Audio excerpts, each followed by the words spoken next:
Hello. I think we're good. Yeah, we're good. According to the green light there, we're good. Hi. Welcome to the Nerd Cave. I am your host, Kevin, aka Neon Nazgul, and we're playing board games again. And it's my birthday weekend. It technically was my birthday on Friday, but it's the whole weekend. So that's how I'm calling it. That's how I'm playing it. So of course, what I'm doing, I'm playing board games alone. But at least I got me some of this, so it's not all bad. So, what we are playing today is the continuation of the Imperial Soul campaign, which is using the solo/co-op app Legends of the Alliance. We have done one. I'm trying to remember. Actually, there's now been so many streams and a couple of different games that I'm having trouble remembering how many I've done. But this will be the second mission of the campaign. So, as you recall, or may not if you didn't watch the stream, the archives are up on YouTube, FYI. So we are just continuing on in the story, and the campaign is a full story. So we're actually taking the same characters and putting them through a series of adventures, and that the story all ties together, I'm assuming. I have played this particular mission before, but I haven't played anything past this. So after this one, it's all going to be new to me as well. So that's exciting. However, last time, as we left our heroes, this is the opening crawl, okay? We got some semi-appropriate music. Again, Holtz the Planets, because it's not copyrighted. So we're not going to get hit by YouTube. So last time when we left our heroes being Vinto, Hrida, and Diala Pasil.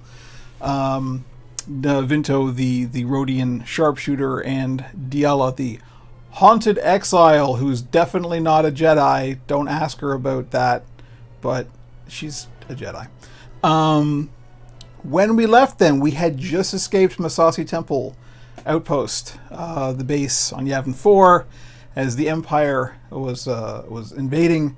We had that really dramatic end of Rogue One Vader marching down to the hallway, which was really exciting, but we actually managed to make it out safely. All of the transports got away, and so that's where we've left our heroes. Let's go to the app here. We are in a freighter. We had just jumped to hyperspace. We have escaped the blockade. So now this is immediately after that. We were following on immediately after the last bit of plot. FYI, before we get fully into this, I am expecting a delivery that should have been here by now, but of course hasn't. So I may have to jump AFK for a second. I got my phone standing by. I may have to take a phone call and answer the door. But we'll see how that goes. It should be here by 8, and considering how long these games last, it's almost definitely going to come during the stream. So I'll have to deal with that at some point, but we'll burn that bridge when we come to it. So we are in our freighter. I think it was a freighter that we jumped into and just escaped. And so now we are, I don't know, I guess we're rendezvousing with somebody, or I don't actually remember. We just got away from Yavin Base. So let's find out what the next part of this is. Deep space near Agamar. This corner of space offers a view of the frozen and rocky surface of Agamar. In the early days of the rebellion, Captain Rex and stranded separatist droids, good old Rex from Clone Wars and Rebels, stranded separatist droids joined forces to battle the Empire on this planet. I remember that episode. Select a briefing. We're going to meet our captain. Here we go. Let's meet the captain, Moncal. Captain Darpik, commanding officer of the Rebel Transport Freedom Fighter, has requested a briefing. Well, I think we should probably do that. Is that his head, or is he wearing a helmet? Either way, it looks real cool. Your orders following the evacuation of Yavin Base are to escort the Rebel Transport Freedom Fighter to an Alliance rendezvous. After several hyperspace jumps to throw the Empire off your trail, you meet the ship's commanding officer, Captain Darpik, aboard the Freedom Fighter's makeshift command center. This music doesn't seem appropriate for this, but okay. Captain Darpik is a pale-skinned Mon Calamari. I'm not going to do the voice. Who knows? I think you know, not every Moncal sounds like Admiral Akbar. This Moncal does not sound like Admiral Akbar. This Moncal sounds uncannily like me. I'm glad to have you along for security, Darpig says after you introduce yourselves to her. We are also, I don't think I could do a female Moncal voice. That would be insulting to Moncals. We're not ready. We're not really outfitted for independent operations. I will feel better knowing you will be watching our backs. So now we get to decide if we're going to be assholes or not. We can either say we're happy to be of assistance, or isn't there something more important for us to do? Considering that one of us is a sharpshooting Rhodian outlaw, and the other is definitely a Jedi in hiding, we're going to be nice. I think we're going to just play nice. We're happy to be of assistance. I get the feeling that the Jedi does most of the talking. Our first order of business is to pick up some foodstuffs, Darpig says. We are carrying more passengers than usual, so we will need extra supplies. I know a small port on ORD MANTELL where we should be able to go undetected, but I have something other than a grocery run in mind for you.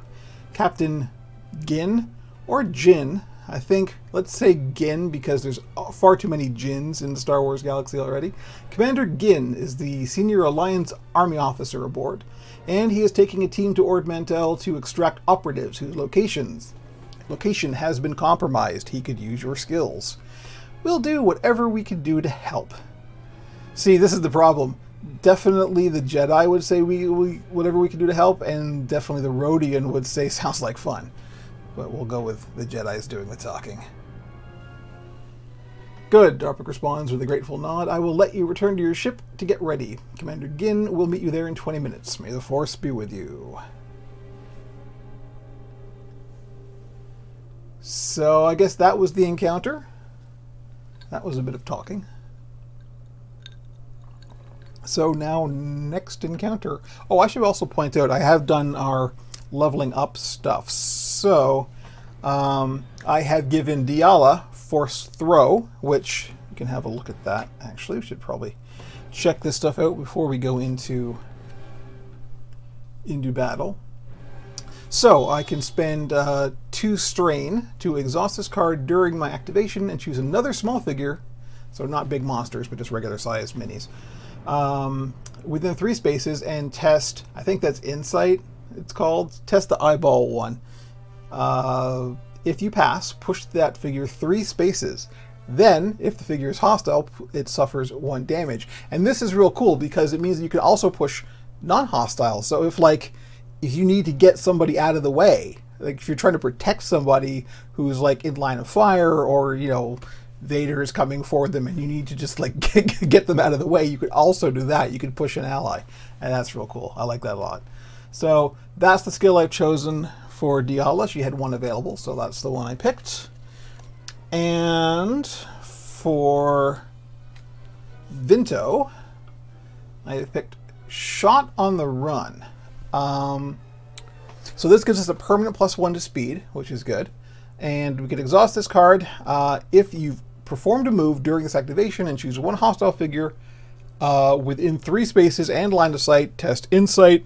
If you succeed, the figure suffers 1 damage. So it's another little peppering a little bit of damage onto the enemy, which I think coordinates really well with his innate skill, which is Bolt Slinger. After I resolve an attack with a ranged weapon, if the target suffered damage, I may pick another target within line of sight and just apply 1 damage to them without even rolling. So this is a good sort of addition to that. So there are their new skills. I did also go to the armory, and the only thing that I saw that was worth getting was this shock emitter. So this gets added on. This is really cool how the cards work. Let me show you. So here is Diala's plasteel staff, and you know it's got its basic stats there. And then you see this little orange tick in the corner here. When you can buy upgrades for your weapons and equipment, and then you just like slot them, very video game like that. And now her plasteel staff has a shock emitter attached to it.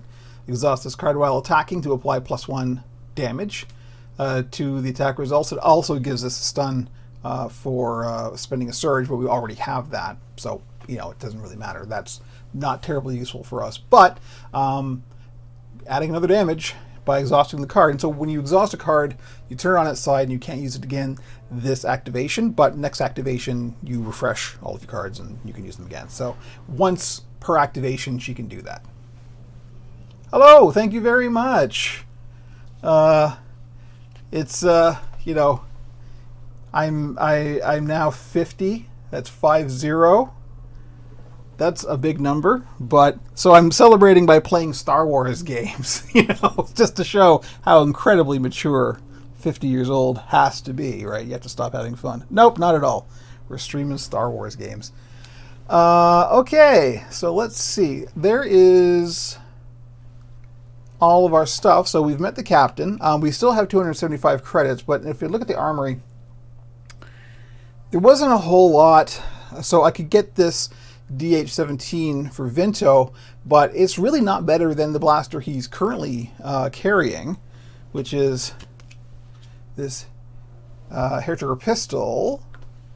And the nice thing about this one, so it's got better damage, the DH-17, but this one, yeah, it is a big one. Thank you very much. But this one has, while you're attacking, you can re-roll all of your attack dice. So, this is really good for those times when we miss, for example. So that's, I think, better than slightly more damage. And everything else is we can't afford. So that's it. That's the only thing we could buy, and it's really not worth it. So that is everything that we could do prep-wise. So we'll just head on to this next encounter and see what this is. Deep space near Agamar. This corner of space offers a view of the frozen and rocky surface of Agamar. Yes, we already read that. Select a briefing, the smuggler's sidestep. Okay, so this is the for real thing. Command needs volunteers to help recover assets that may be in danger.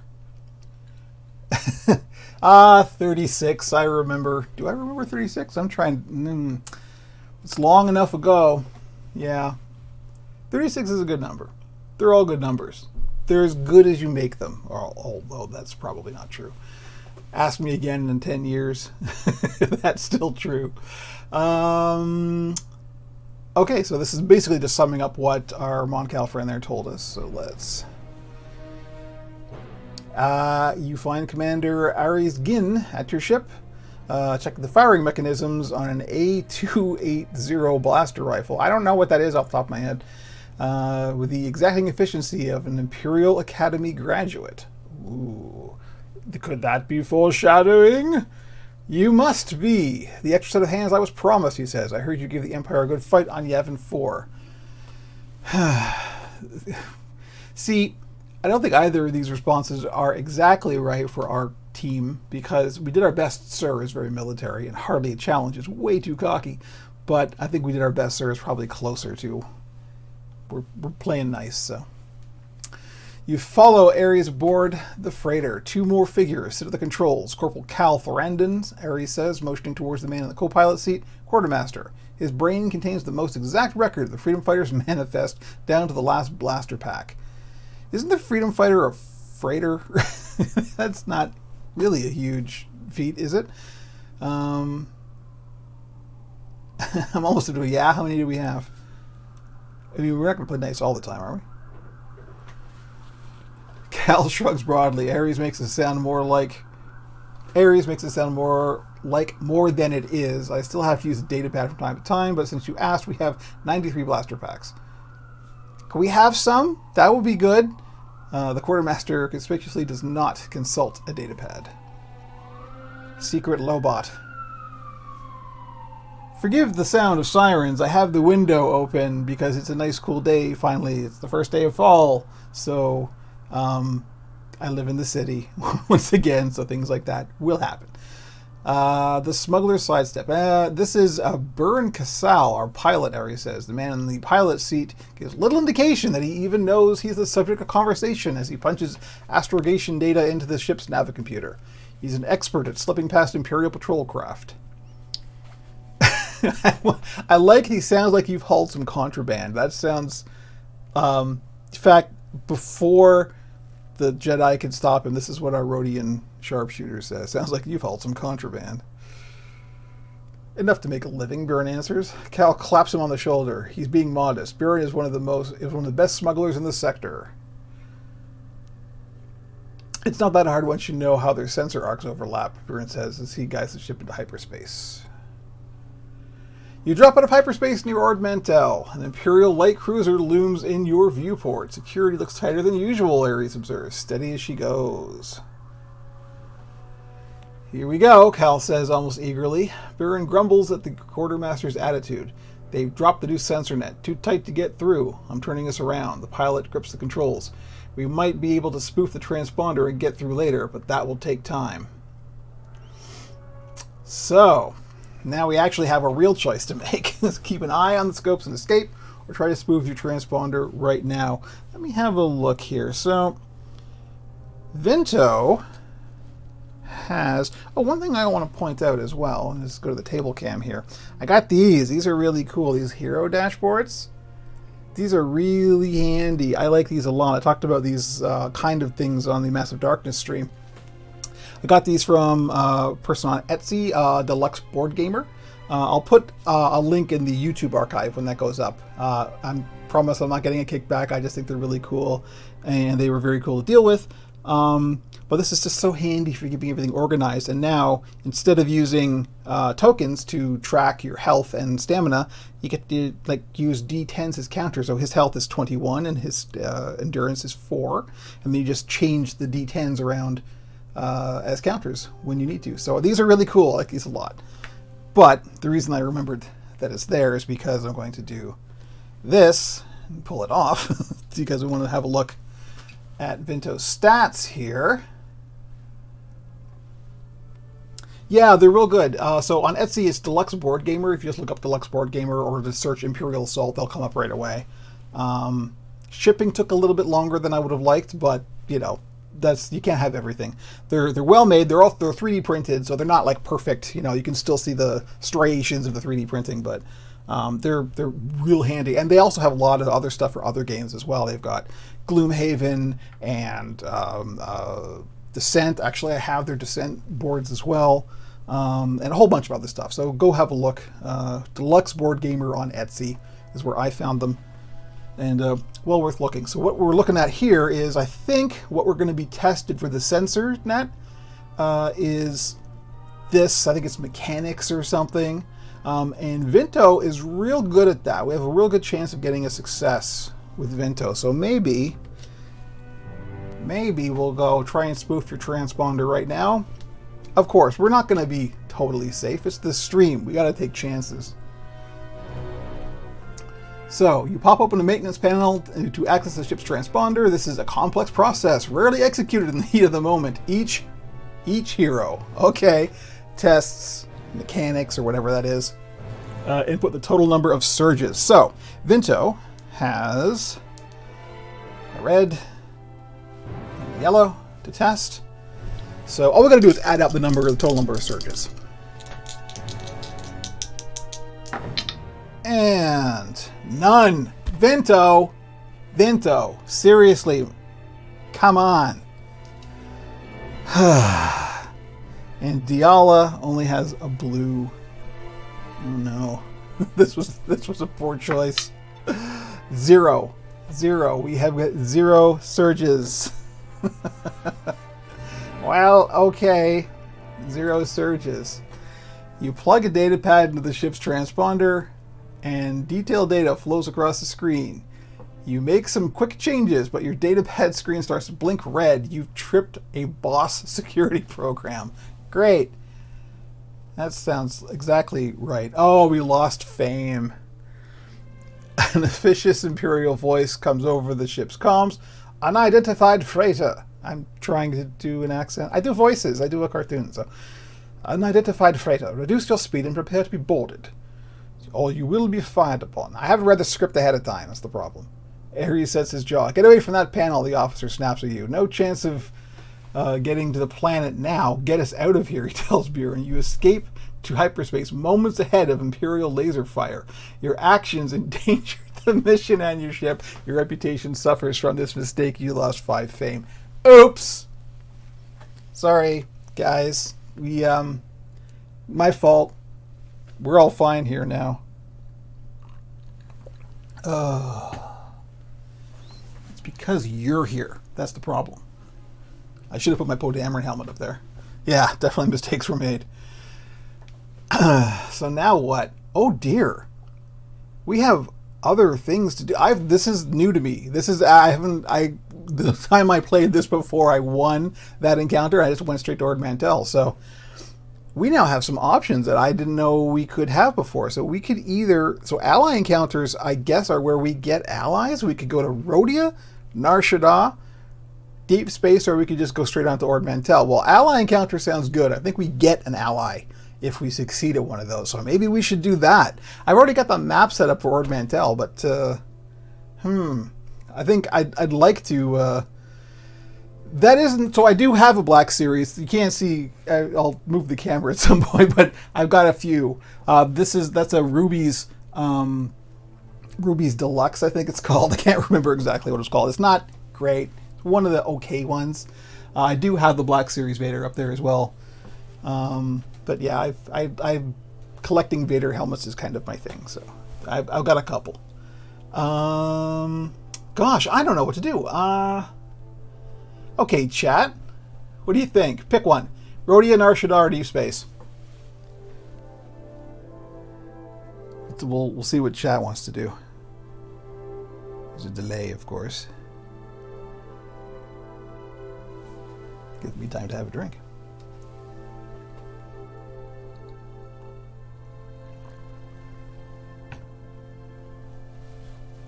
Ooh, I just had a big lag spike. If I don't hear from chat in the next 10 seconds, I'm picking one. I might just blind pick. I might just close my eyes and poke at the screen until we get something. Nar Shaddaa. Yeah, I agree. Nar Shaddaa is pretty cool.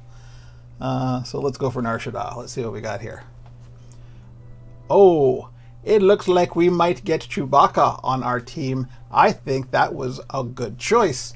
The Smuggler's Moon rests deep within Hutt space. This bustling criminal hub has had more than earned its infamy. Well, Command wants you to accompany Han Solo and Chewbacca to a negotiation on Nar Shaddaa. Ally Chewbacca. Okay, let's do that. You wait aboard the Millennium Falcon while Han Solo deals with a local informant outside the ship. When Solo comes back aboard, his Wookiee co-pilot Chewbacca gives an irritable growl. I told you, Drem won't deal with us if you come along. We're lucky he's talking to us at all after that stunt you pulled last time. The smuggler swivels towards you. You should probably stay here too. Drem gets anxious around unfamiliar faces, and we're already asking him to lose a bunch of hyperdrive modules. Yeah, I got the Stormtrooper up there. I got the Poe Dameron as well. The Black Series Vader, here we go, we're talking shop all of a sudden. The Black Series Vader is really cool. I love the fact that it comes apart and you can see the interior and all that stuff, but it's not really movie accurate at all. Like the shape of the face grill is really wide, and it's there's a whole thing. It's a whole thing. Although I have seen some mods where people have like repainted it and stuff. It looks really good, but it's good for the money. It's good for what it costs. All right, so we're aboard the Falcon, and Han wants us to wait here with Chewie. That's it. Stay here? Then why do we even come? That's a good question. Someone at command wants you to keep an eye on me, I guess. I work better on my own. Chewbacca voices what you think is disagreement. That's good. Solo leaves you alone in the Falcon with Chewbacca. The Wookiee sulkily elbow deep in one of the ship's maintenance crawl spaces. Oh, we're going to get to bond with Chewie. This is a good mission. I like it already.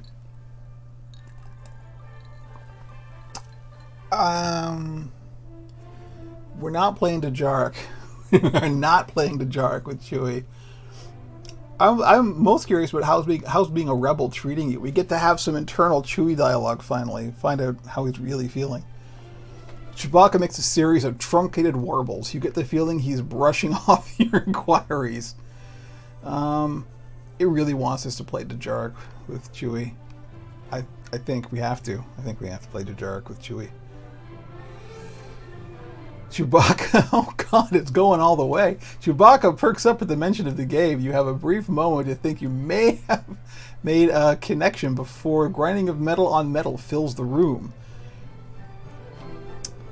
Yeah, well, this is what's great about the app. It does all this stuff, and like a lot of it gets randomized. So even on one playthrough, your second playthrough is going to be different than the previous one. So the app is called Legends of the Alliance, and it does all these little side things in between the big missions. So the big mission that we're eventually going to go on is the one on ORD MANTELL, but these little side encounters, these aren't like the board game missions, but these are part of the story that gives you things. And so what I believe is at the end of this, we're going to get Chewbacca as an ally on our next mission. So that's real cool. I like that a lot. Okay, you follow Chewbacca down the Falcon's ramp. Buzz droids swarm over the ship, saw blades whirring and fusion cutters firecracker bright. Chewbacca blasts one and several droids break off and leap towards you and the Wookiee.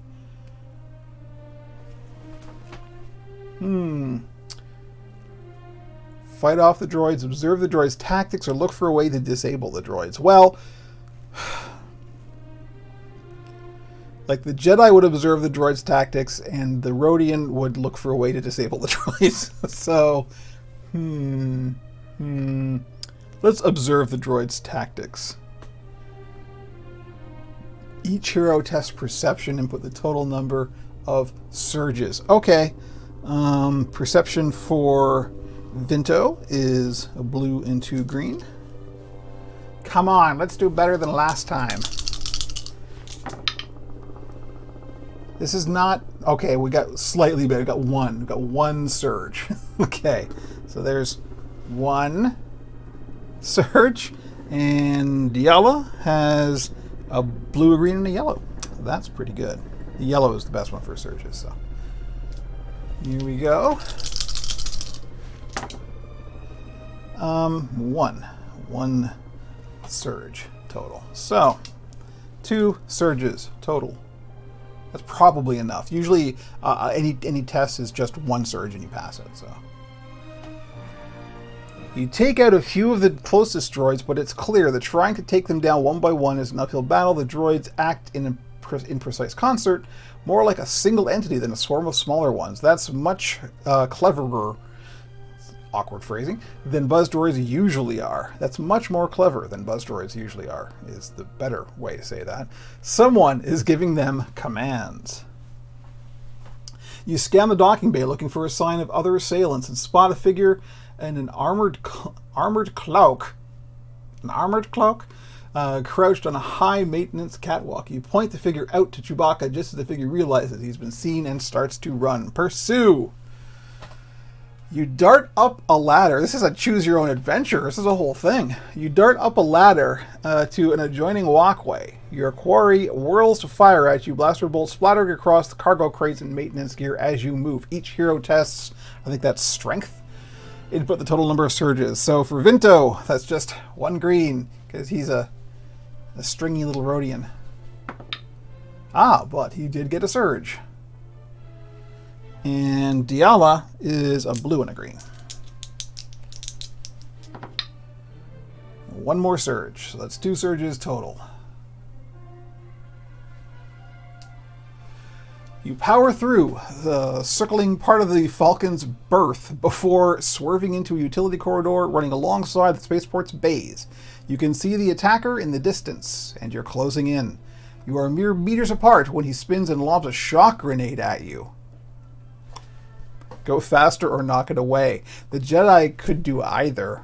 I'm thinking go faster sounds dangerous, but it's probably, that's my gut. My gut says go faster, so I'm not going to hit the grenade. If someone's throwing a grenade at me, I don't know what kind of grenade it is, and it's just a grenade. Like, you're not going to go and swat the grenade. Go faster. Oh god, this really is a choose your own adventure. Okay, we're testing strength again. Vinto is a green. Nothing. No surges on Vinto. And Diala is a green and a blue. And she gets 1 surge. You can only dive for cover before the grenade goes off. The crackling detonation makes your hair stand on end. Well, actually, neither of them have hair, but anyway.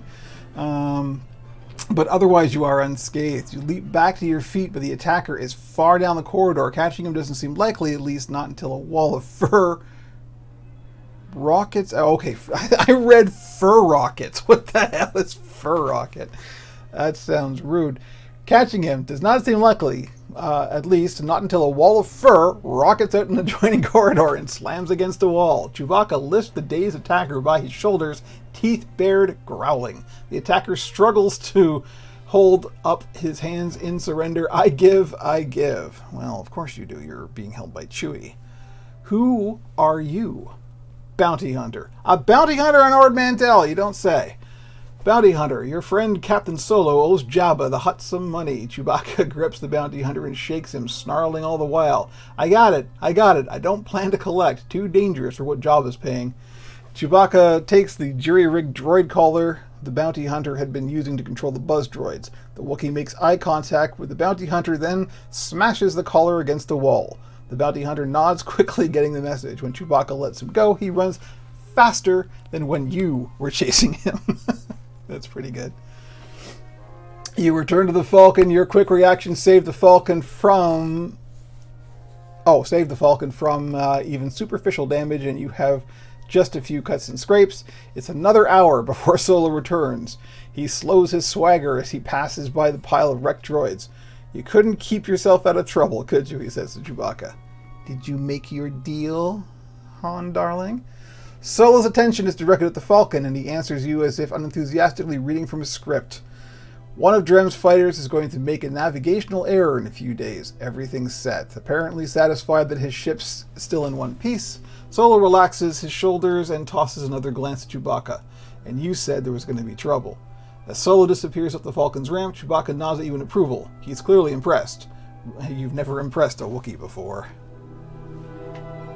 You receive Chewbacca, loyal Wookiee, as an ally for the next 2 missions.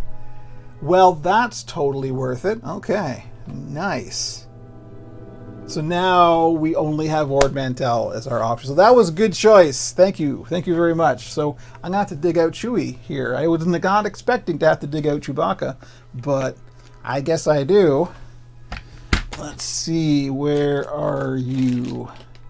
I do actually have Chewie, which is one of the things you in the app you input all the expansions that you own, and then it will like sort of customize and tailor things to that. And so the only reason that we could get Chewie as an ally is because I happen to own that expansion pack. So let me find our big furry friend. There are 2 Wookiees in this bag, and one of them is not Chewbacca. Okay, there is his mini. There's Chewie right there. And I gotta find his ally card as well.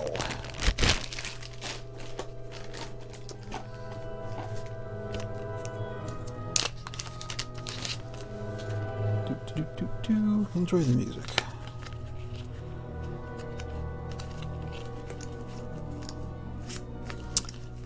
Garten. Chewbacca. I have 2 Chewbacca cards. I'm not sure. I think one of these gets used for when you're playing multiplayer, and one of these gets used when he's just an ally, and I'm not sure which one is which. They look identical. All of the stats are the same. These cards are identical. So then it doesn't matter which one I use. Alright. There we go. I got Chewie's card, and I've got Chewie's figure. So he gets to come with us on our campaign here. On our mission on ORD Mantell, which I'm glad it is that mission, because I did set up the map ahead of time, and that would have been a waste of time. Alright, let me just put Chewie in a place where I can get him. And we'll check out ORD MANTELL. This mountainous mid-rim planet sees its share of outlaws. The Black Sun Criminal Syndicate operated out of ORD MANTELL City during the fall of the Republic. Select a briefing, search for Darpic. Several members of the Freedom Fighters crew, including Captain Darpic, have gone missing during a mission to acquire rations for the additional evacuees aboard the transport. Head planetside to discover what happened to the captain. So we got the Rebel Troopers as allies in the last mission, but now we can actually pick, you know, who we want to come with us. And of course we want Chewie. Like, sorry guys, you know, y'all fought real well on Yavin. I'm proud to call you allies, but you know, what would you pick, right? Of course it's got to be Chewie.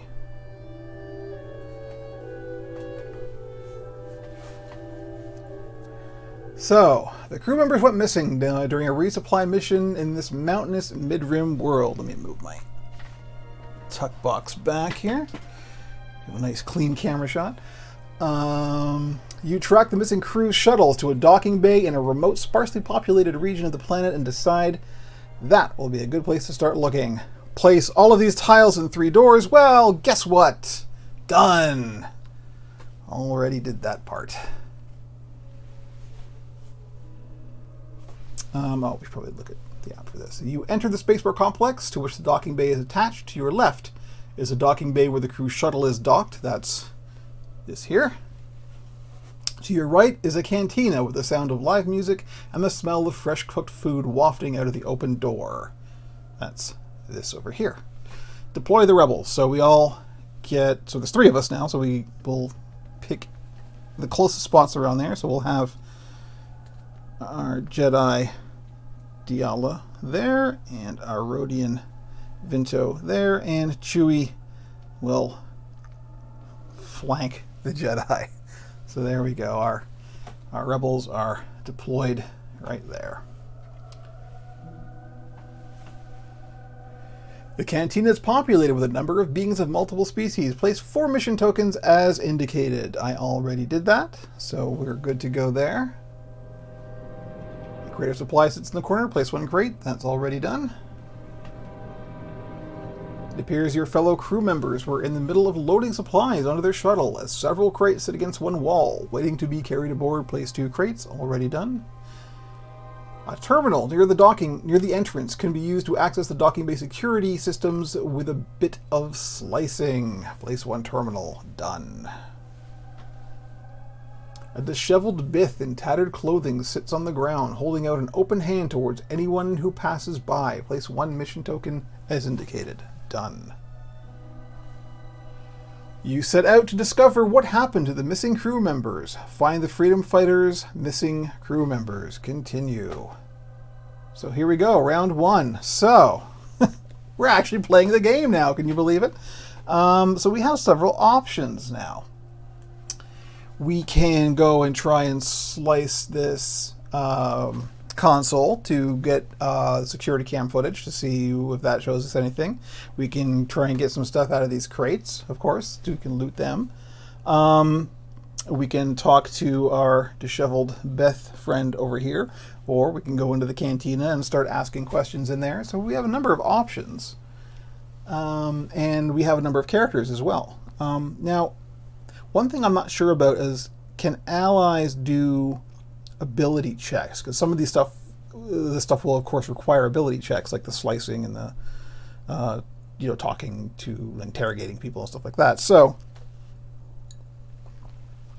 I believe what it is allies who are elites automatically pass. Allies who are not elites automatically fail. That's a rule I remember from the rule book. So we'll go with that.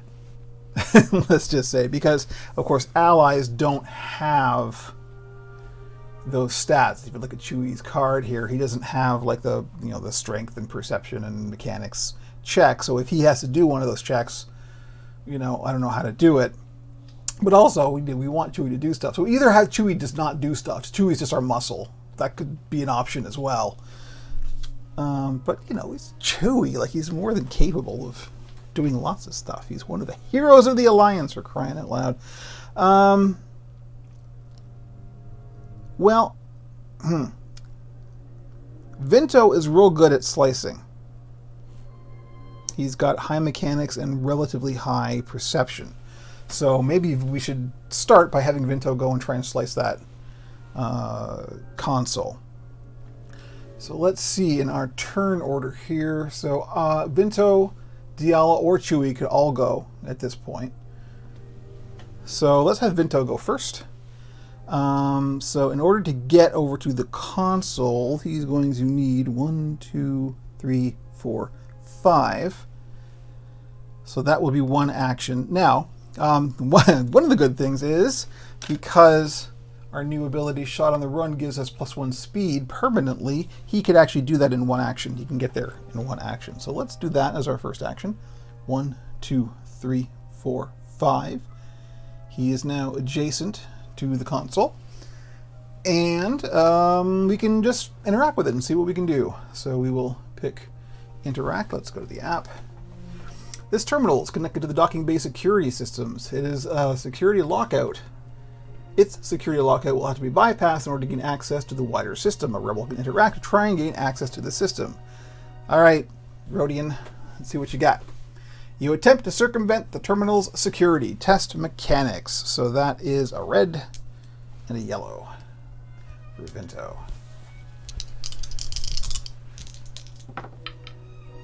Okay, well, it's not great, but at least we got a surge. That's something at least. One surge.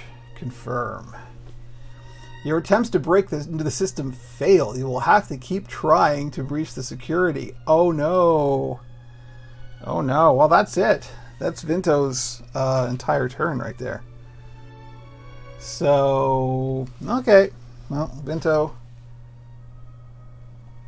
and his activation. So now Diala or Chewie can go. I kind of want Chewie to come along behind Vinto and just like do it, but no. No.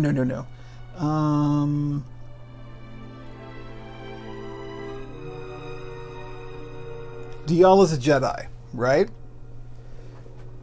So I think she would see the disheveled Bith in front of her and go, that's somebody who is down on his luck, and you know, we might be able to do a bit of quid pro quo to help each other, right? Let's try that. Let's go with that as an excuse. Now her speed is 4. 1, 2, 3. So yeah, she can get there. So her first action is to go 1, 2, 3. And now she is adjacent to our Bith. So let's select the Bith. Spare some credits for a man down on his luck, the Bith asks you, holding out his hand in your direction. A hero can interact with this token to question the Bith. Offer credits for information, I think, is probably the best, wisest course of action. I mean, she's a Jedi, but she's also an exiled Jedi. She saw what happened at the temple. She may be starting to question her faith. She's a little cynical. So she's going to not just give him the credits, she's going to offer credits for information. That seems fair. You offer the Bith 10 credits if he can help you with your search. You show him an image of the missing crew members and ask if he has seen them. No, I have not seen these people. We have... Unfortunately, I can't see. I think I could probably check to see, but we have like 275 credits. So that's... I think we can increase our offer. Chewie is back there watching us going, oh, you know, my amateurs. Increase. You increase your offer to 20 credits for any information the Bith might have, but he insists. He hasn't seen your missing crew members and you believe him, so you let him go when he walks away. I think maybe that was a mistake on our part. But, you know, once again, we're playing nice, so... This is a bad moral lesson that the game is teaching us. So the Bith is gone. That's it. And that is Diala's turn down. So now Chewie gets to do something.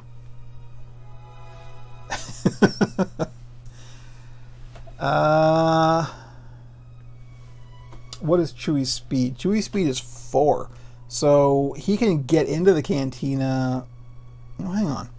1, 2, 3, 4. He can't actually get adjacent to anyone to interact with him this round. So let's get him into the cantina and have him wait there, and then we'll get one of our other characters in there to do the talking. Maybe, you know, unless it's a cantina full of Wookiees, maybe having the Wookiee do the talking is not necessarily the wisest course of action. I'm just suggesting.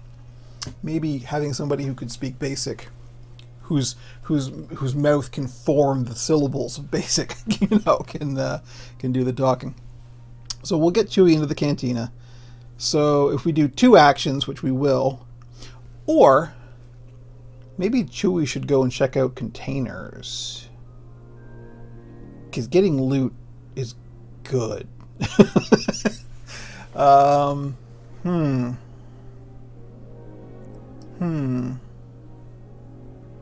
I mean, he still has to spend way more than his moves, so he would have to use both of his moves to do that. But if we get him here, then on his next turn, he can actually use 2 actions and interact with both of those crates. That will probably be worth it for us, I'm guessing. I hate to use Chewie as an errand boy, but, you know, he's our ally. He isn't one of the heroes. He has to take a backseat. Unfortunately, we need a story where Chewie is just the hero, where he's not second banana to anybody, you know. Chewie deserves it. But not now.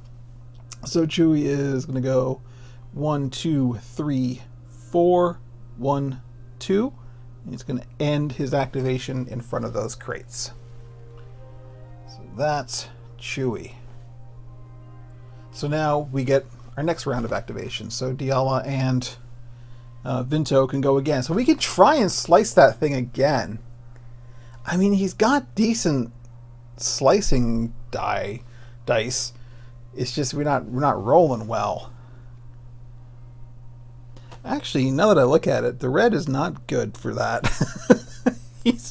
The yellow is, but the red only has 1 surge on it, and all the rest. The red is high damage, right? The rest is all damage, but he's only got 1 surge on that, whereas the yellow has quite a few surges on it.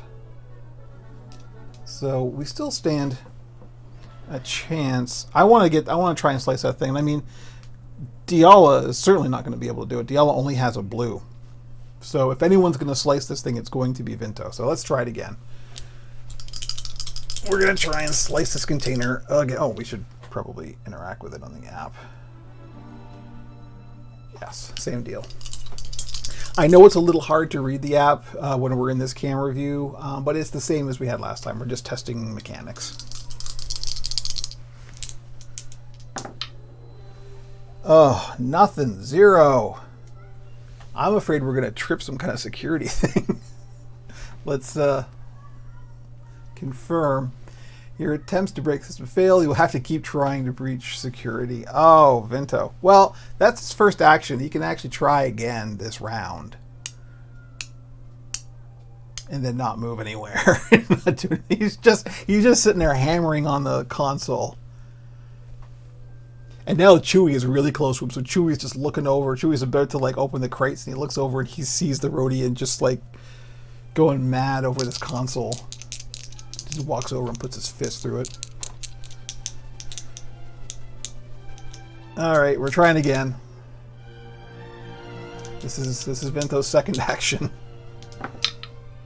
1 surge. Oh. You managed to brute force the password lockout on the system and gain access to the... It took pity. The app took pity on us. It's like, they've tried 3 times now. Just let them have it. Just okay, we did it. We brute forced the password. You check the base surveillance holocam recordings for any clues as to what happened to the missing crew. You rewind through the past several hours, during which the base sits completely still. At last, you detect movement. Playing back the recording, you see the members of the Freedom Fighters crew loading supplies into the shuttle. When they suddenly come under attack, you see what appear to be stun blasts as the 4 crew members are quickly rendered motionless. Several figures enter the docking bay and collect the unconscious rebels, carrying them out of the bay. Oh, that's why they didn't check in. As the rebels are hauled off, you get a good look at the face of a, oh god,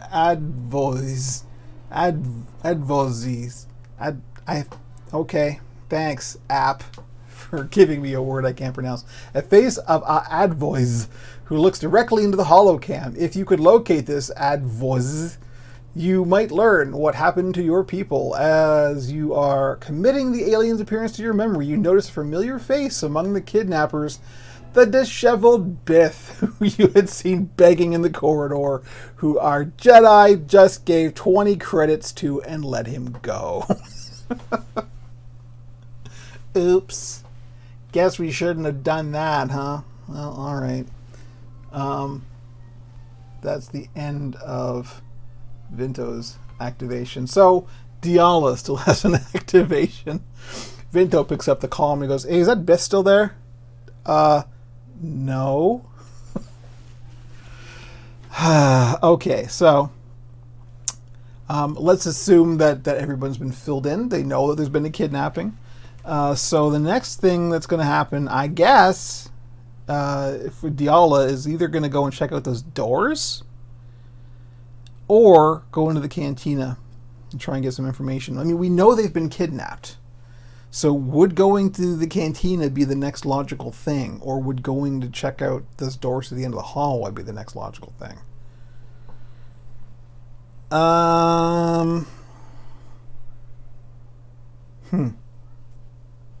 Let's try the cantina. I don't know about you, but I could use a drink. So Diala moves at speed 4. So her first action is going to be 1, 2, 3, 4. Fortunately, she can't get adjacent to anybody to interact. So we will have to spend her second action to move. Let's see what these things actually are before we decide who we're going to move next to. So this red thing. A Nikto stands behind the bar, wiping down the glass with a rag. What can I get you, he asks. The hero can interact with his token to question. So he's the bartender. Okay, that's good to know. I see. The white line is... let's go ignore him. The white line is the bar. I see. So Diala is actually standing behind the bar at this point.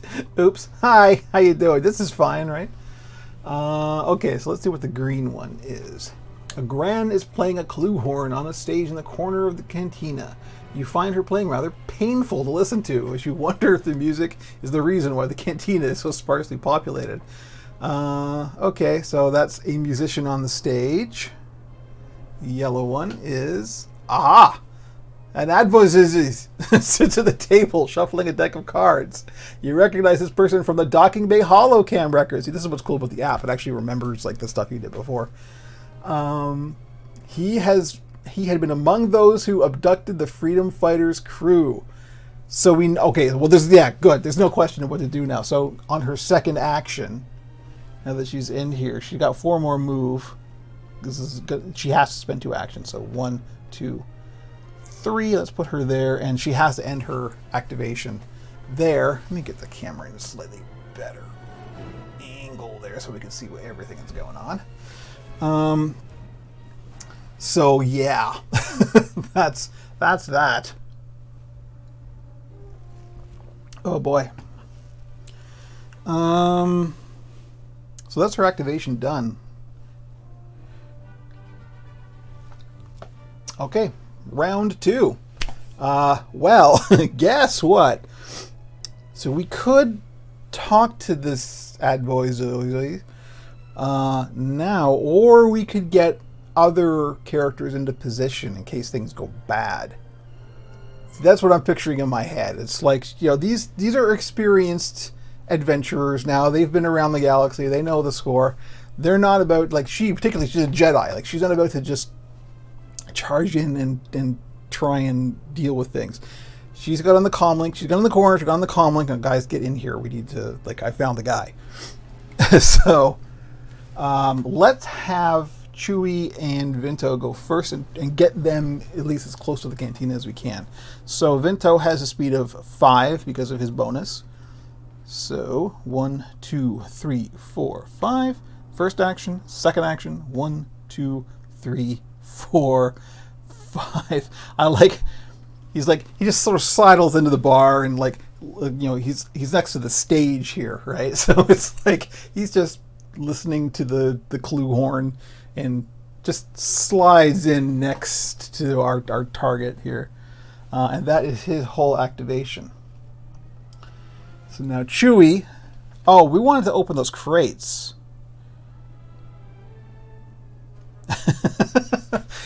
The crates don't seem as important. If we're going to RP this, right, the crates aren't as important right now. However, Chewie also knows that supplies are hard to come by, and if we're about to get into a fight, we may need some supplies. There's my rationalization. Chewie's going to open the crates. Chewie is going to open crates. So,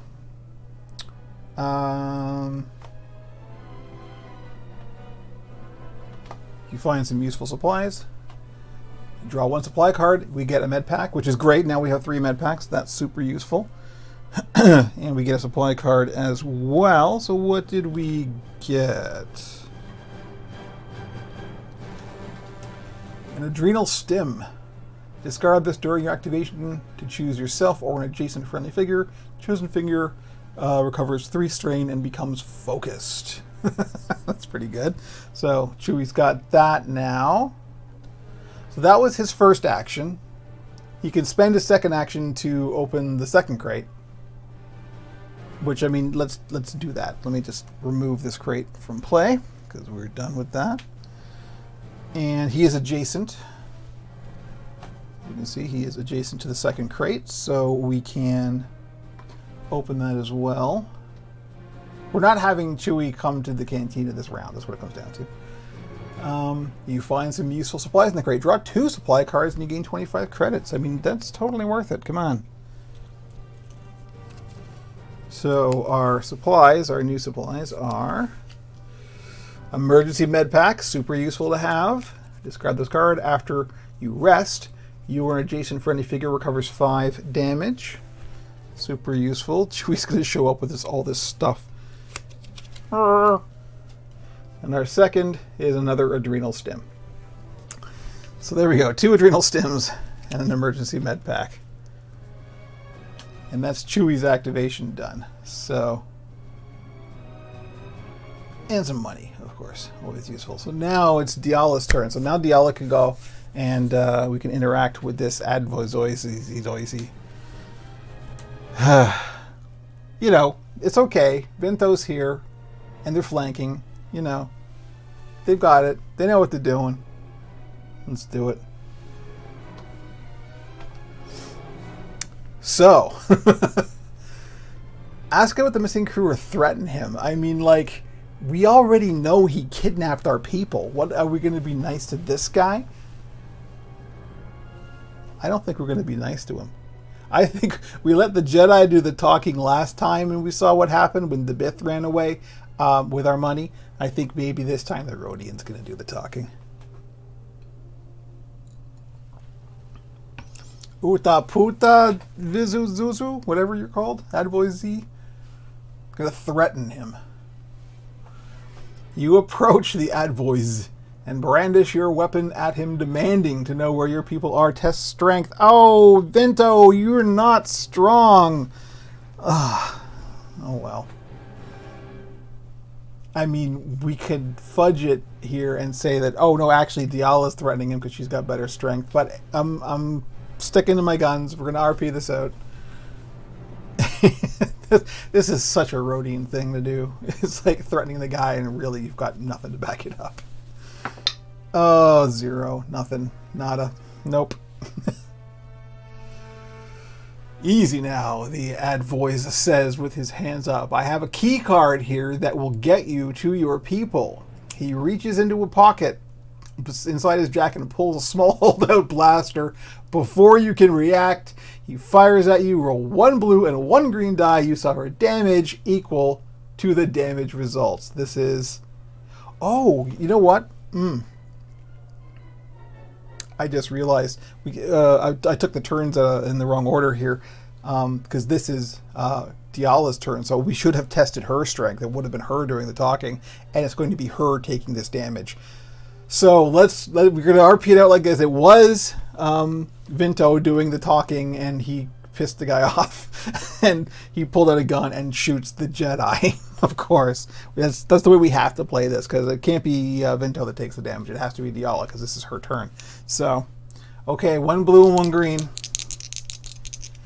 Oh, we're not good at this. We might be bad at this. Chewie, could you help us? How much damage? Okay, not bad. Just 1 damage. So this is where we get to use our funky, cool D10 counter. So she has 22 hit points because she gets a bonus from being 2 players. So now she has 21 hit points. There's going to be a 1 on this die, right? Yes. That's a 7. Here we are. 21. This is much nicer than using the little token counters. Okay. Well, so that happened. So we we pissed off the guy and we got shot. Great. A frightened cry goes up from the other people in the cantina, who hurriedly scurry out the door. Discard the indicated mission token. So that's everybody who isn't our guy. All right. Done. Yes.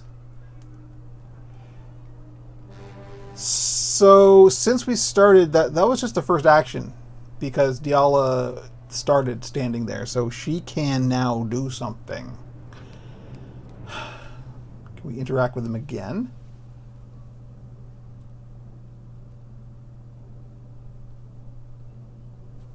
A rebel can attack the accomplice, health 4, defense 1. So yeah, she can just straight up attack the guy, which is clearly what we're going to do. He's pulled out a blaster and is shooting at us. So Diala is going to attack with her plasteel staff with the fancy shock emitter add-on. So that's a green and a yellow, and we can exhaust this card to add a damage should we wish it. We probably will.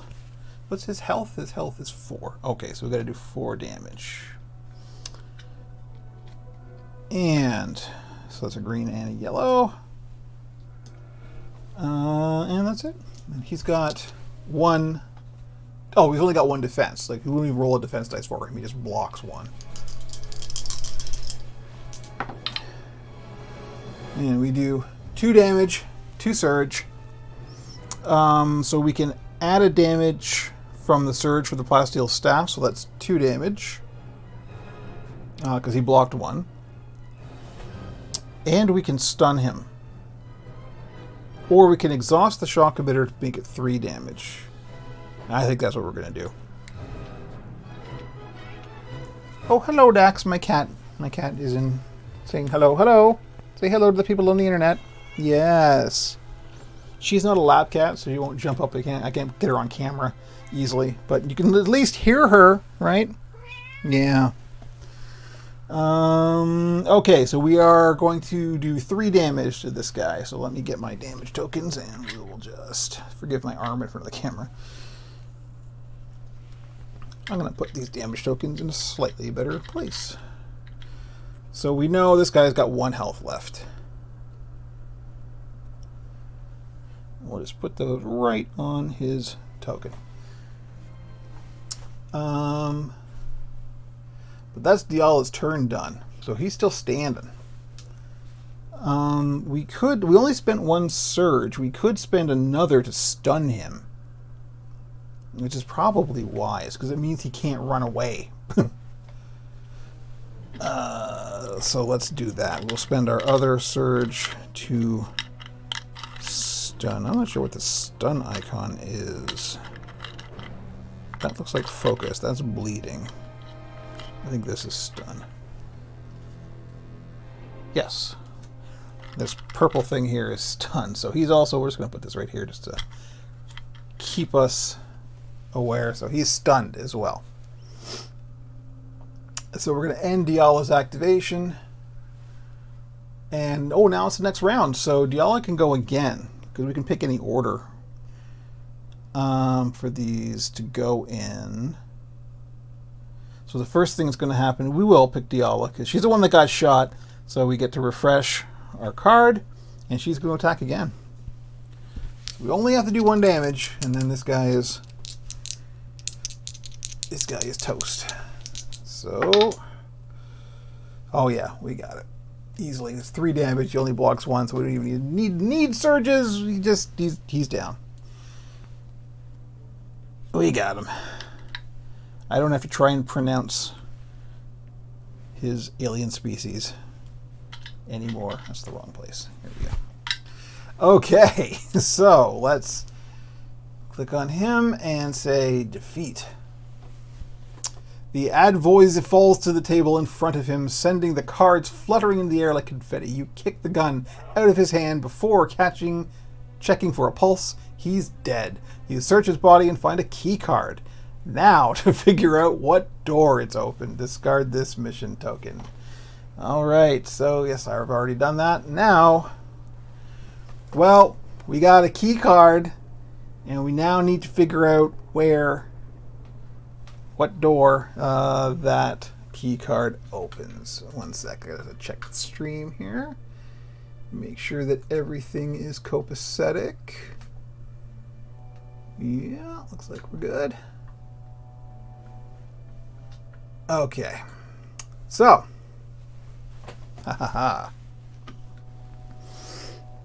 there's also that crate in the corner. Diala's got another. See, Diala has another action, but she cannot get to that crate and open it in this turn. So let's get Diala moving towards the doors, and maybe Vento will go over and open the crate. Oh, I forgot to get rid of the second crate because Chewie already opened that. I'm looting everything. That's one of the things I've learned is you really, if you're going to survive these missions, you need as much stuff as you can get your hands on. So that's why we're focusing on this. So let's have Diala start moving towards the doors, and Vinto's going to go and open. Diala and Chewie will move towards the doors, and then Vinto is going to open that crate. So for her second action, she is going to take her 4 speed and go 1, 2, 3, 4, and that is her whole turn. So Diala is done. Now Vinto, he's going to move 1. So he's got 4 more move he can spend, even after he does this, because you can break up your movement action if you don't spend all your points. So he's now going to interact with this crate. And 1 supply card and 50 credits. So what did we find? We found a shock grenade. Choose a space with 3 spaces. Roll 1 yellow die. Each figure on or adjacent to that space suffers damage equal to the damage results and then becomes stunned. Then discard this card. That could come in handy. So we'll put that here. And Vinto now has a shock grenade when we get rid of this crate. So he's got 4 more movement points because he only spent 1. So we can start him moving as well. So 1, 2, 3, 4. Damn, behind the Jedi. And that's Vinto's activation. Uh-oh. Hold the phone. Hold the comm link. A squad of Imperial troops responding to the sounds of the screaming cantina patrons busts through the doorway at the other end of the cantina. They quickly take stock of the situation and open fire on you. Well, we're not in the cantina anymore, but that's all right. What do we got? Regular jet troopers. Oh, good. Jet troopers. My favorite. All right. Let's find our deployment card. There they are. Here are our jet troopers coming in. We'll put them here. I'm going to run out of space real fast. I guarantee it. And so there's 2 of them. And here we go. 2 jet troopers. I'm guessing they're not going to be the only ones. No. An E-Web engineer. They're bringing the big guns. Come on, guys. It's ORD Mantell. Surely you've got better things to do with your precious Imperial time.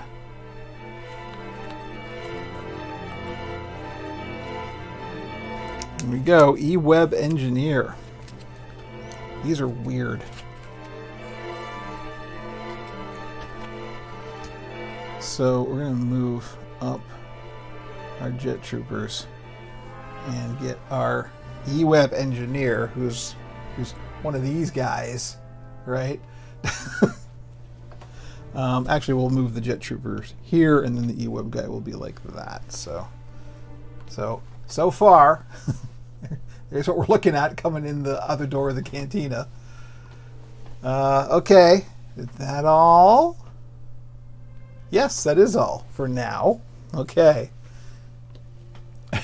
So we got those to deal with, and of course, Chewie. We all go now, but like as Chewie's going to be like sort of coming up the stairs and around the corner just as the Imperials are coming out of the cantina. It's going to be a very cinematic moment.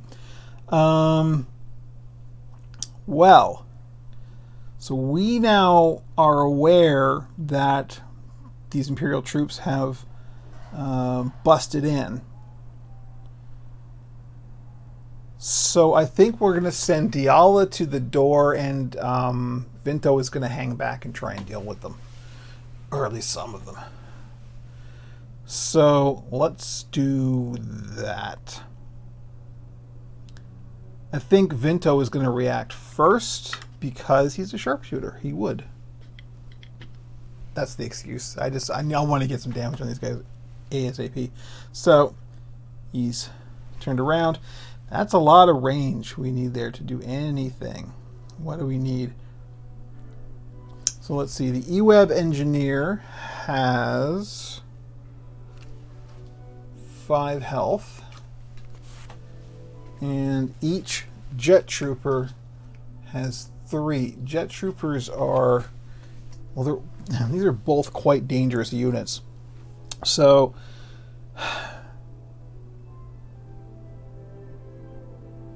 the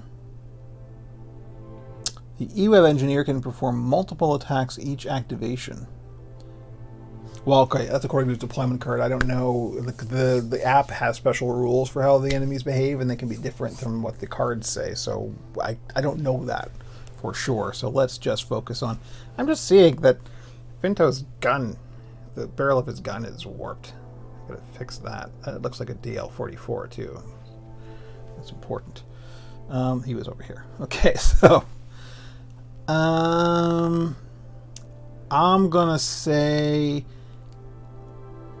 I mean, they are... We've got to check line of sight now that I think about it. So, we've got line of sight from there. Oh, we don't have line of sight on the... Well, there's the answer right there, because we do not have line of sight. Oh, yeah, we do, actually. We have line of sight on everybody. Because we can take it from this corner of Vintos to that corner of... the jet troopers and that corner of the jet trooper. So he has line of sight on the first jet trooper and line of sight on the E-Web engineer. So he has line of sight on both of them. I mean, we stand a better chance of straight up killing one of the jet troopers because they only have 3 health. Yeah, let's try that. I don't like the jet troopers. They're too mobile. They could just fly over the whole map and get in your face. However, he's going to need a lot of range. 1, 2, 3, 4, 5, 6 range to even hit. But, you know. He hasn't moved this activation, so he could actually move into the room. 2 attacks that probably won't land, or 1 attack that probably will. 1 attack that probably will is definitely better. We've spec'd him out to be able to do extra damage as well, so I think maybe we'll do that. Let's move into the room. So he's got 5. Oops. Excuse me.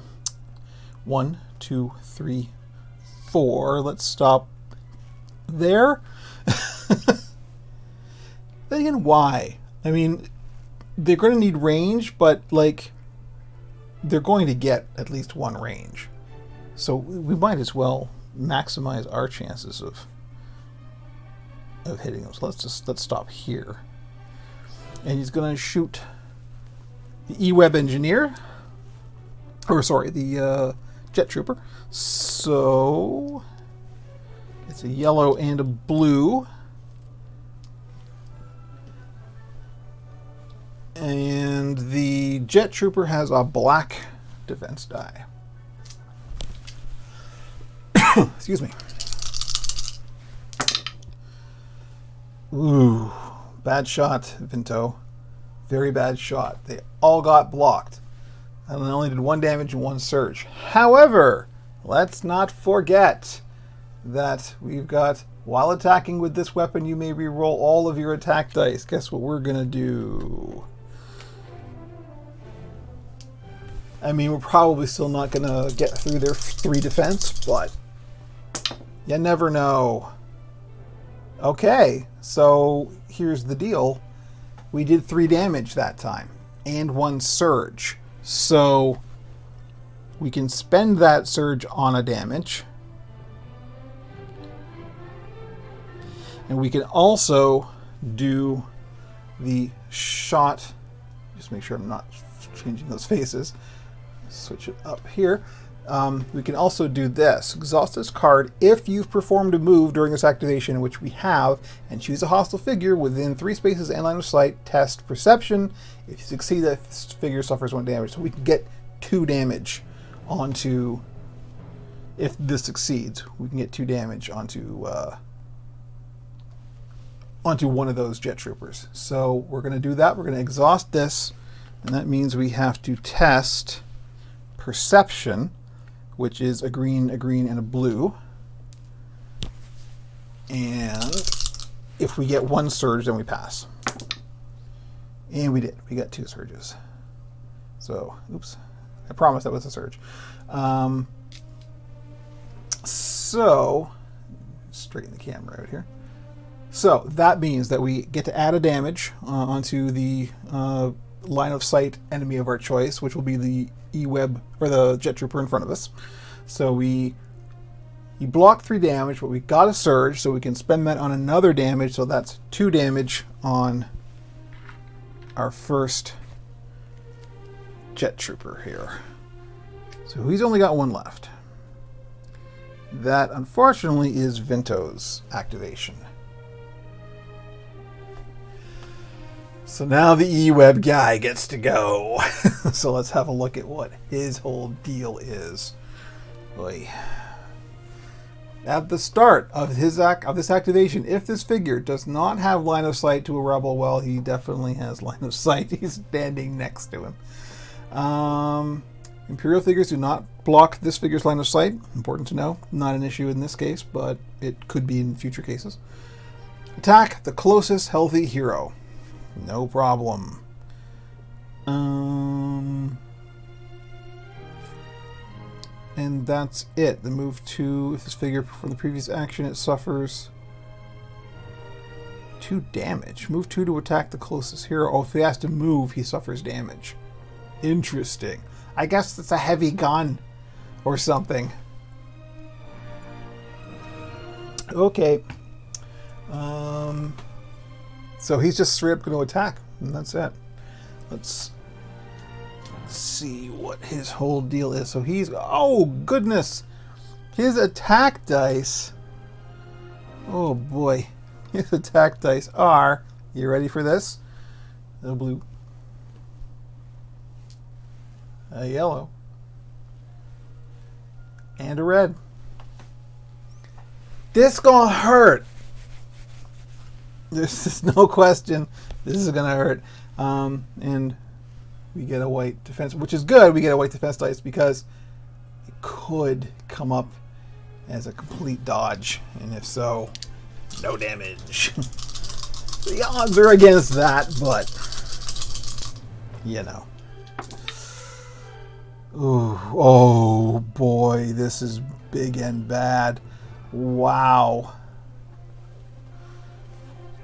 So, hello Jimmy. My second cat has come to say hello. I might be able to get him up in my lap, although he's going to mess with my mic. Are you just going to go over there and sit down like a good boy? Yeah, sure. Right. Okay, let's resolve this attack. So we blocked 1 damage, but that's still 1, 2, 3, 4 damage and 2 surges. Let's see how he spends his surges. 1 damage and recover 2. Okay, so that's 1, 2, 3, 4. That's 5 damage total. Yikes. Yikes. That's 21. 16. He's down to 16 hit points. Hello, Jimmy. Are you saying hello to everybody on the internet?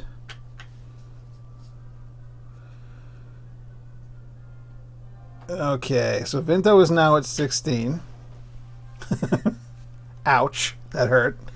And that's that. That's his round.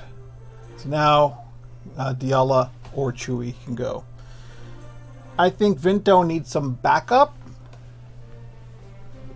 Yeah, that was a rough roll. Vinto needs some backup. So I think we should start trying to get Chewie in that room. Besides, this is exactly the kind of thing that Chewie loves to do. He's going to be knocking some Imperial heads in. So let's just get Chewie moving. Chewie's speed is 4. So 1, 2, 3, 4. His first action, second action, 1, 2, 3, 4. Now, I mean, Chewie does have a ranged attack. He's got his bowcaster, and his bowcaster hits hard. His bowcaster hits as hard as that E-web gun. So that's a good thing. So even next turn, he's going to get to at least shoot. That's his whole activation right now, though, unfortunately. So now the jet troopers get to go. Let's have a look at what their whole deal is. At the start of this figure's activation, if it has suffered damage, well, we don't need to worry about that because it hasn't. It recovers 2 damage. Otherwise, this figure gains. Oh, otherwise this figure gains Pierce 2. This is not good. We should not have put the Rhodian in front of the jet troopers. Okay. Figures do not block this figure's line of sight. No problem. They've got jetpacks. Of course he doesn't. Move forward to attack the rebel that has suffered the most damage. Well, he doesn't have to move at all because he's standing right in front of him. That's it. Just attack. Each of them is going to attack.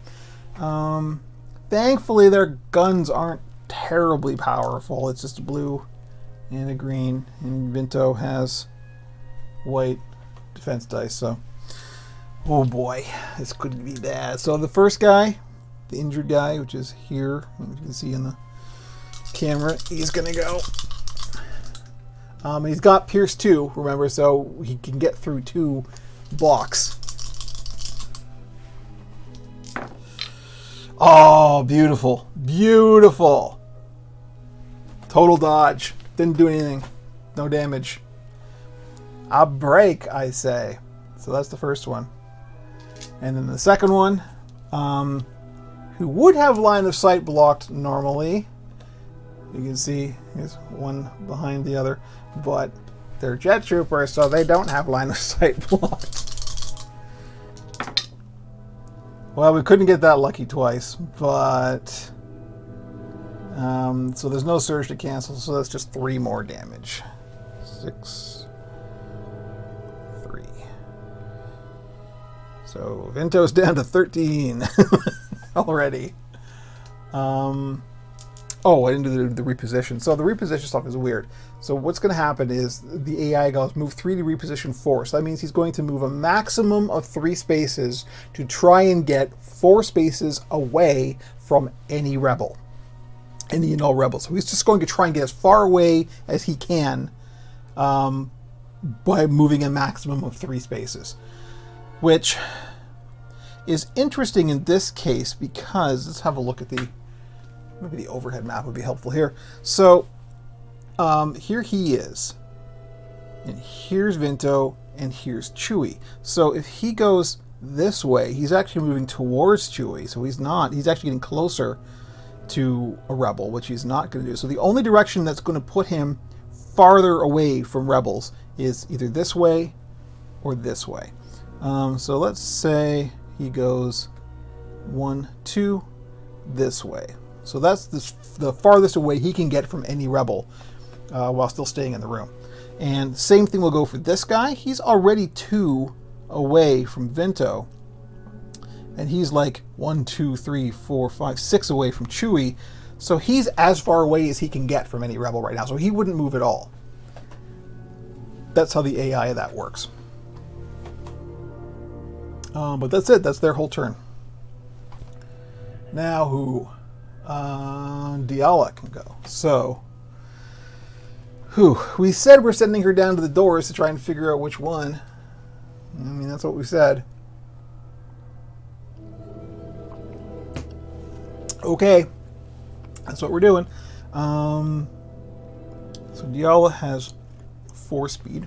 1, 2, 3. So she can get to here and try and interact with this door. So 1, 2, 3, 4. Sorry.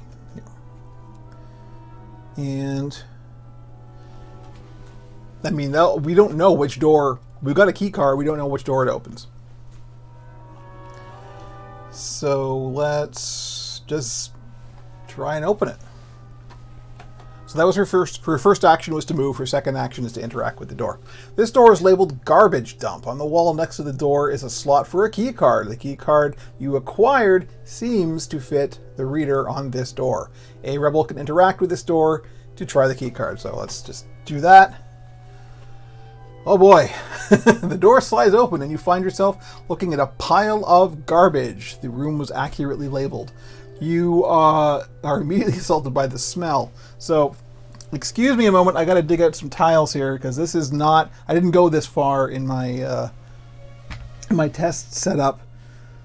So I gotta dig out some tiles here. What do we need? 19B and 36B. Pro tip from BoardGameGeek.com, all of the tiles are numbered, and one good way if you don't have a system of like dealing with this is you put them all in baggies with the of 10, so you know that, for example, all tiles 21 to 30 are in this bag, and that's a real good way of sorting it out. So I know I need 19, which is not in this bag. It is in this. Where would board gamers be without Ziploc bags? So it is, looks probably one of the big ones here. That's 20. Oh, 19 is the really big one. There we go. So that's our garbage dump room. I may have to move some cards around here. So we'll open the door goes away. And what's the orientation on this like? Like that. Okay. Excuse me, Diala. This is going to bump right up against the rest of the map there. That's fine. And then 2 36Bs, which are just the little end caps. End caps. Here we go. When I first started playing this game, and I was like having to hunt around, like I just had all the tiles in a pile. That took forever. This has seriously streamlined the process of trying to find the tiles that you need as the map reveals them to you. And here we go. So I happen to know. I mean, I suppose if we opened the other doors, there would be more stuff, but we're not going to do that. I mean, it would be cool to do that just to see what's behind there, but you know, time is of the essence. Okay, so there we go. We've got our new garbage room set up there. You see on the overhead cam. Well, of course, the app is blocking it, but yes, it's there. Okay, the tiles are placed. You see 4 missing crew members bound and gagged on the floor. Place 4 Imperial mission tokens as indicated. These are the crew members.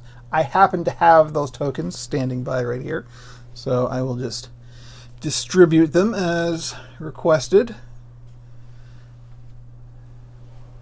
And I see there's a green and a blue. I only seem to have 1 blue token. I should have 2. I mean, I question the cat about that. There we go. Okay. All of our tokens are out.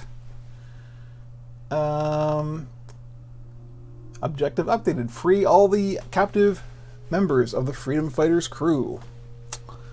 Fair enough. One thing to note is, if you look at these tiles here, you see this, all of these blue lines here? That means that this is difficult terrain, and it costs an extra movement point per to move through that. So just FYI.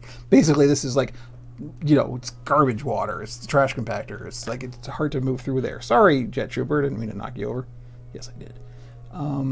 So that's one thing to note, is to get in this room and get to these prisoners, it's going to be challenging moving through there. Just try and put the camera in a useful place here. That's not bad. For now, we're going to have to move it. Again, of course, I try to move the camera as little as possible, but sometimes you just gotta... Oh, let me get the villains back over here, because I'll be needing them for sure. Spoiler alert. Okay, so that was Diala's 2 actions, so that's it for her activation. Oh, wait. We have... Yes, Jimmy, thank you for contributing to the stream. Jimmy is now... Are you going to jump up? Are you? Oops. There we go. What are we doing? Oh, yes. Something is happening on the app. Let's see. A number of hired goons are deployed throughout the room, keeping watch over the valuable hostages. As soon as they see you through the door, they let out a fierce cry and charge at you. Okay. What do we got? Regular Trandoshan Hunter group. Right. Trandoshan Hunters. Let me see. I think they're actually in the Scum and Villainy groups, aren't they? That would make sense. Yes, Jimmy. Trandoshan Hunters. How do we feel about Trandoshan Hunters? I don't think Jimmy is a fan. Are you? Please don't jump up on the table. He's totally going to jump up on the table. Okay, 2 in that group. So we will find our 2 Trandoshan Hunters, and they are here next to these prisoners. I'm going to put one of them in the water just because, you know, he's a Trandoshan. He likes water, I guess. Sure. What else? Oh, of course, frickin' Nexu. An elite Nexu. Oh, these are the worst.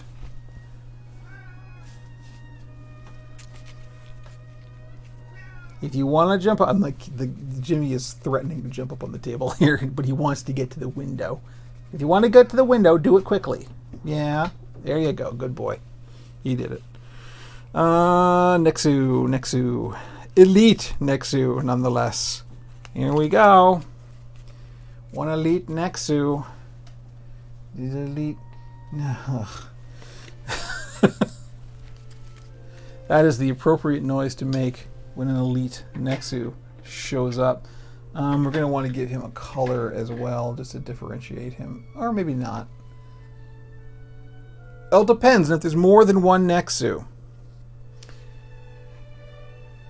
So we'll say the one that's not tagged, and we'll put him here, is not the elite, or is the elite. The one that, if there's another one, we'll tag it. Oh, okay, that's it. Good. I was worried we were going to get more than one Nexu.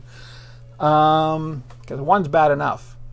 This crate seems out of place in this room. You suspect it may contain supplies brought by the mercenaries who are holding your crew hostage. The hero can interact with this crate to open it. This may be one we just leave. I'm thinking we might just not worry about that too much. Is that it? No one else? Okay. So this just got interesting. We've split the party, of course.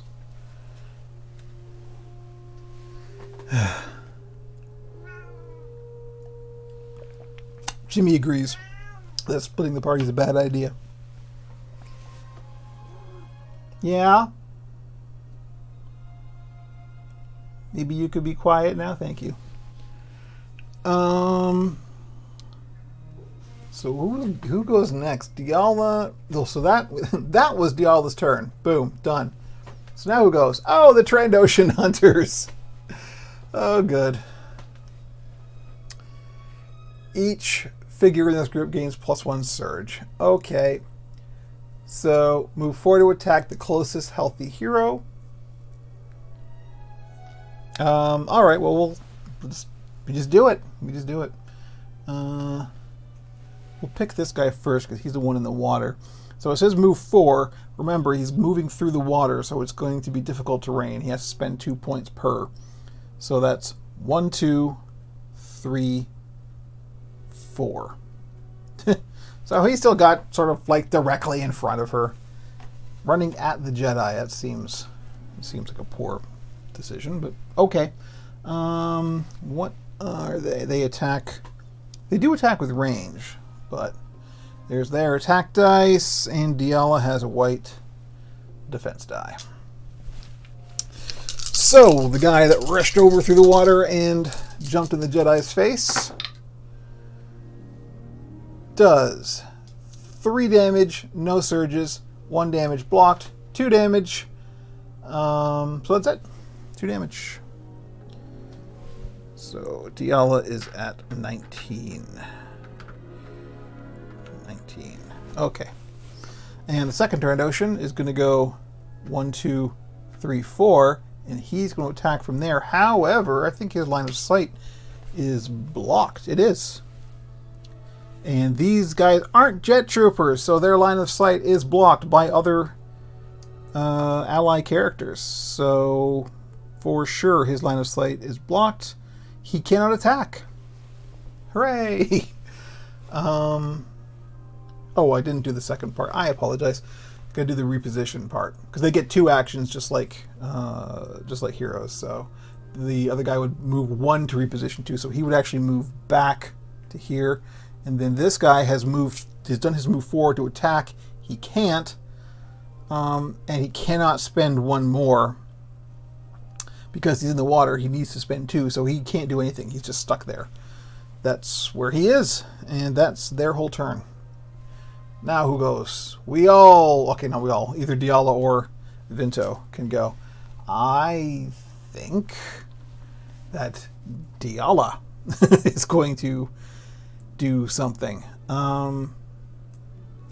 Because I'm suspecting we may just end up bailing on this cantina. I think we might just have to go, nah, we just got to get out of here. You know, we can assume that everyone's in communication. They have comm links or whatever, so they know what's going on. But Diala can attack this Trandoshan because her staff has reach, which means you can do a melee attack at +1 range. which is great. So she can attack this Trandoshan as her first action, which, guess what she's going to do? We are going to wallop that lizard. So she gets a green and a yellow.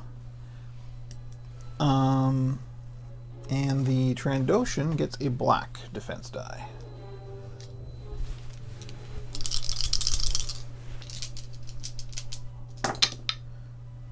And what do we got? So we did 2 damage, 1 surge, but 2 blocks, so we can spend that surge on a damage.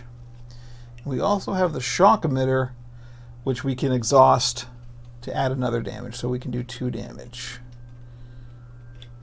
We will exhaust the shock emitter. I like that shock emitter a whole lot. So 2 damage on 1. The Trandoshan hunters have 6 health each? And that's not even elite, that's just a regular. They're healthy. Alright, 2 damage on the Trandoshan directly in front of Diala. And we'll just put that next to him so we know. So that was her first action. She can attack him again. But guess what? Let's try, because wow! Nobody likes a healthy Trandoshan. Except maybe the Mama Trandoshan. Well, you know. So we got 2 damage, 1 surge, 1 block. So 1 damage, 1 surge, which we will spend on an extra damage. So that's 2 more damage. That's 4 damage. I guess that's not too bad. He's down to 2 health. On the 1 Trandoshan, and that's our whole turn. And that's Diala's turn. Who goes next? Oh no.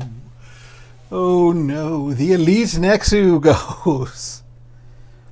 If this figure has suffered 4 or more damage, which it hasn't, the top act of its activation list gains 2 movement, or 2 actions, recover 4. Then move 10 to reposition 6. Pounce. Place this figure in an empty space within 6 spaces and adjacent to 2 or more rebels. Then attack the rebel that has suffered the least damage. He can't do that because there's only 1 rebel within range. So we go to the next one. Pounce. Place this figure in an empty space within 6 spaces and adjacent to Vinto. Then attack Vinto. Can't do that.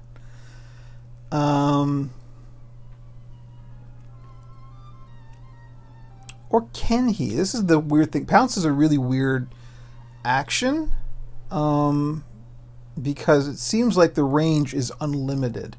So in that case, here's what's fun about board games. You have to interpret things, right? So I'm thinking maybe the first Pounce does work. He's not going to get adjacent to 2 rebels. He can get adjacent to 1. He can get adjacent to Diala. And she has also suffered the least damage, which fulfills the other condition. Otherwise, he's going to move 3 to reposition 3, which doesn't make any sense.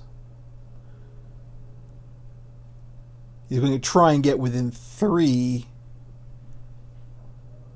Yeah, I think he's going to pounce at Diala. That makes logical sense, right? Like that's what would happen in this situation. She opened the door, here's the thing, it's going to jump at her. I mean, it just makes logical sense. So we have to place him adjacent to her. And the thing about Nexu are they have the mobile keyword. If you look at his dice, he's mobile, and that means that difficult and blocked terrain don't matter. He can go on any square at any speed.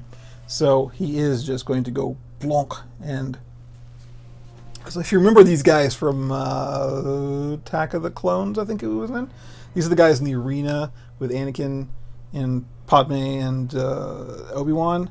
And these guys are like really mobile and really like, you know, sleek, and they can climb up stuff and on stuff. So that's what this is simulating. He can just zip around and clown anything. So he's behind her, and he is going to attack I'm assuming it's he. Anything that's aggressive we call he, right? So what does he do here? His attack dice. Oh, hello. Thank you for the subscription. Oh, it's you who've been chatting with me. Nice. Hello.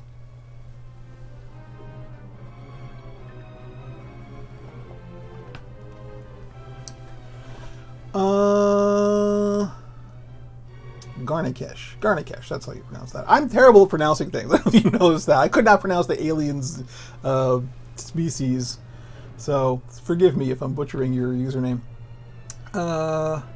So, okay, his stuff is... He's hits hard.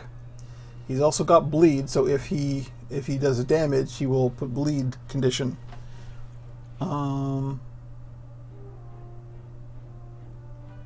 While defending, we don't have to worry about that right now. So that's it. And he's got speed 6. So, yeah. He's not nice. He's very unnice. So he's got a green and a red attack. Diala has a white defense. Woo! Here we go.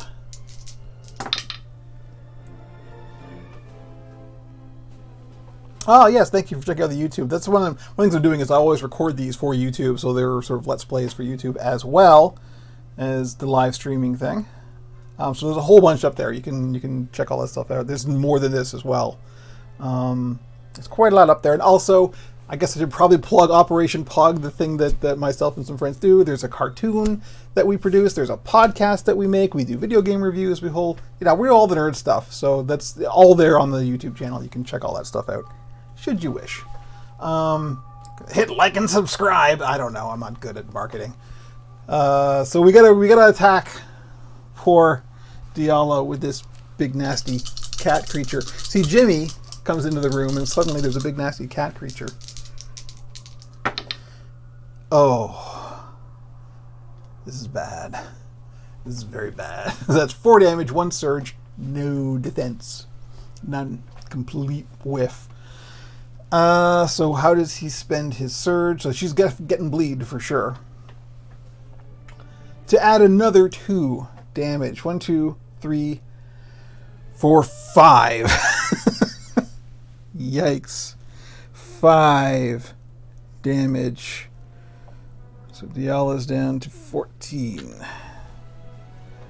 And she's bleeding. So what bleed means... Just put the condition. See, here's why these trays are cool. Because there's a little slot for the condition markers, and that's real cool. I like that a lot. So the bleed condition is...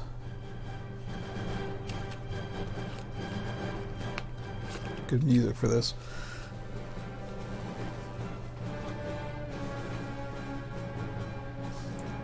During your activation, if you resolve an action other than the action listed below, suffer 1 strain.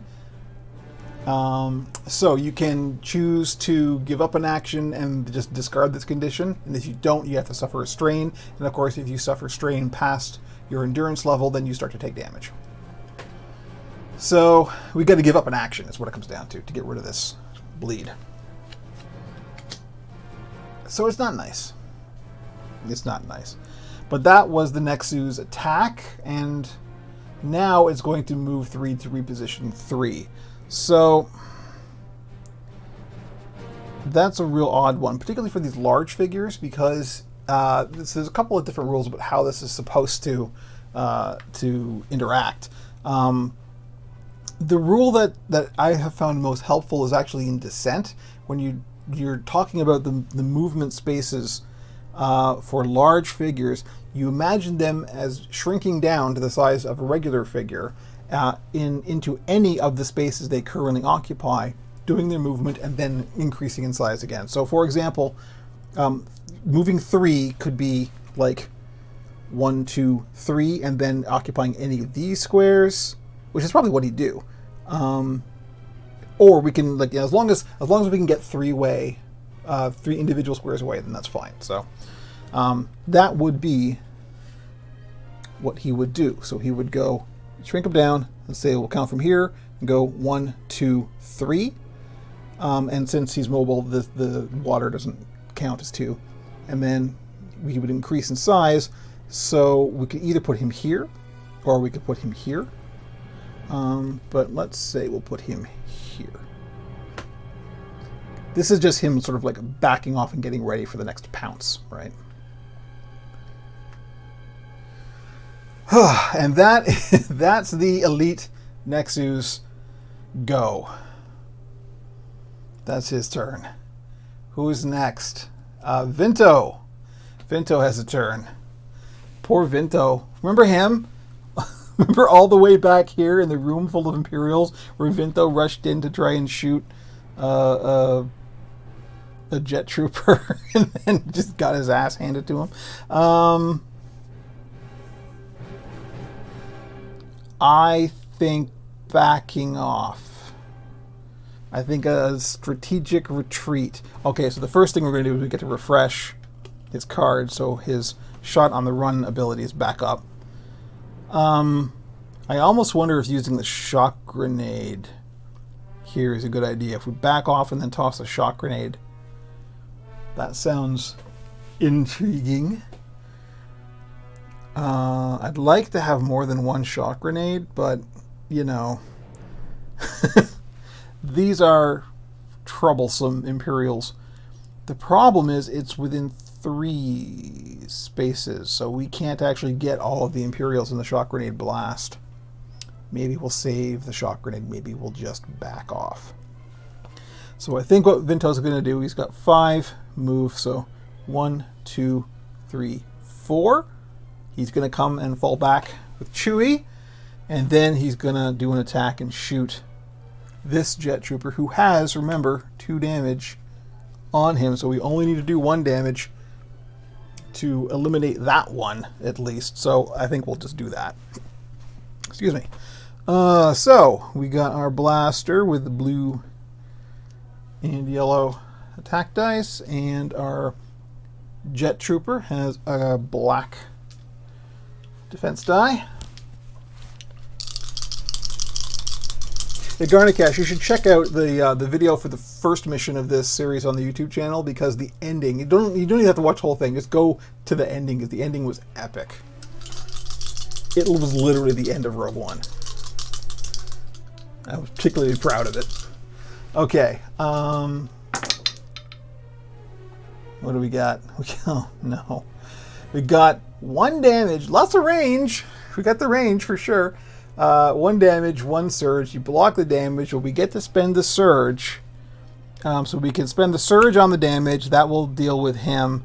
We could also do the shot on the run, but we don't need to because we can spend our surge on an extra damage. And so that means finally one of the 2 jet troopers is out of the picture. Woof. Finally, something went kind of right.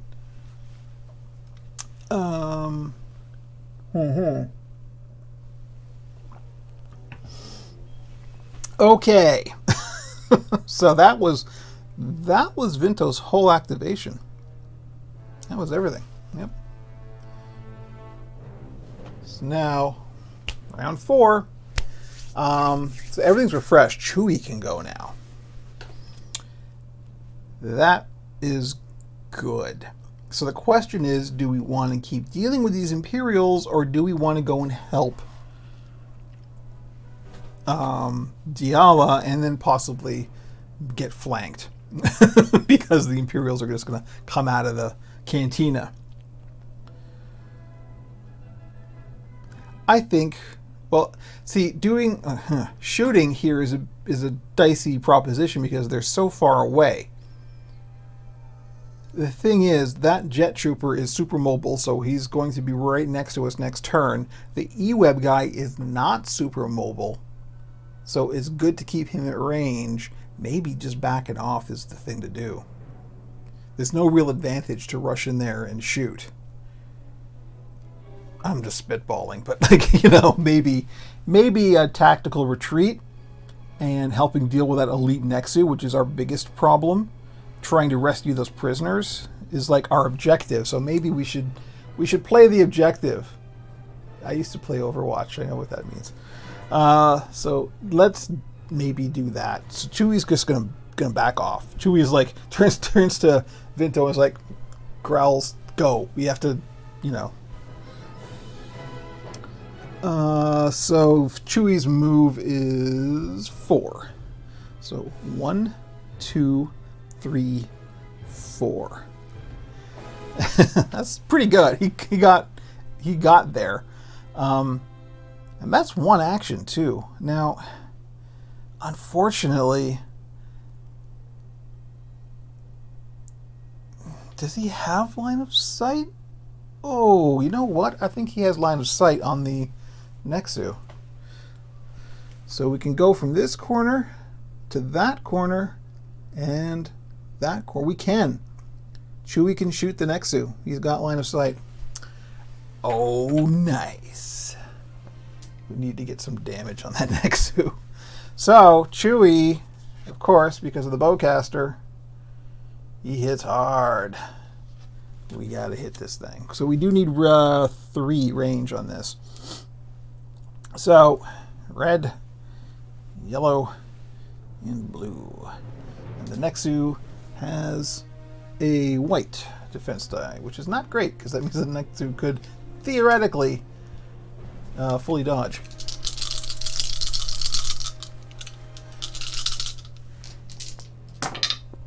Okay, what do we got? Oh, Chewie. Come on, buddy. 3 damage, 1 surge. Surge is canceled and one of the damages are canceled, so that's 2 damage. He did get the 3, he got 5 range, so he got the range at least, but only 2 damage. A bowcaster only did 2 damage. I don't know. Well, you know, it's better than doing no damage, I guess. The Nexu has 8 health, though. I'm going to put that on his card because he's the only Nexu. So that's Chewie's activation. That's it. So I've been going for 2 hours here. So maybe I might end this stream soonish. Because I got stuff to do. But when I do that, everything gets left set up. So the next stream will be carrying on from the exact position that we are at now. So if you can't tune in for that stream, everything goes up on YouTube. So you know the story will continue regardless. So let's do the next couple of turns, and then I think we'll probably call it a night. So, who's next? Oh, the Trandoshan Hunter. The Trandoshan Hunters go next. At the start of this figure's activation, this figure discards all harmful conditions. He doesn't have any on him, either of them, and recovers 2 damage. Oh, this is the one thing we did damage to. Okay.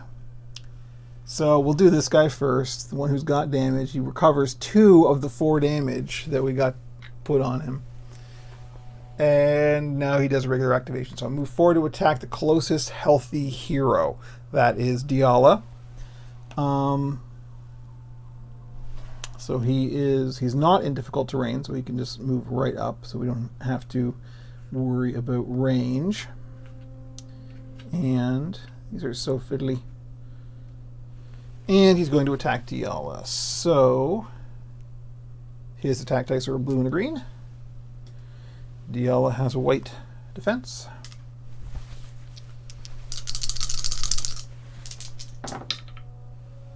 And 2 damage, 1 surge. Cancel the surge, cancel 1 of the damage, 1 damage. Okay, that's not terrible. Oh, sorry. I forgot I had the counters. 3, so she's down to 13. Boy, using the D10s as a counter is really nice. I like that a lot. Because you don't have to deal with those fiddly little tokens. So that's it. So that's his first thing. His next thing is going to move 1 to reposition 2. So he's just going to do exactly what he did last time and move back 1. And that's that. So the second guy is going to move forward to attack the closest healthy hero, so he has to spend 2 to move out of the difficult terrain. So 1, 2, 3, 4. So he just comes right up and gets in Diala's face. And 2 damage, 2 surge. We canceled 1 damage and 1 surge. So 1 damage, 1 surge. And how does he spend his damage or his surge? On Pierce 2. So he cancels the block that we did. So that's 2 damage. 2 more damage. So Diala is down to 11. And then he's going to move 1 to reposition 2. So that means he's going to go here. And that's it for their turn. Who's next? Either Diala or Vinto. So I think Vinto's got to get his Rhodian butt out of there. So that's what he's going to do. He's got 5 moves, so he can go 1, 2. You can pass through ally figures. You just can't stop on the same square as an ally. So he can go 1, 2, 3, 4. He can actually get up in there.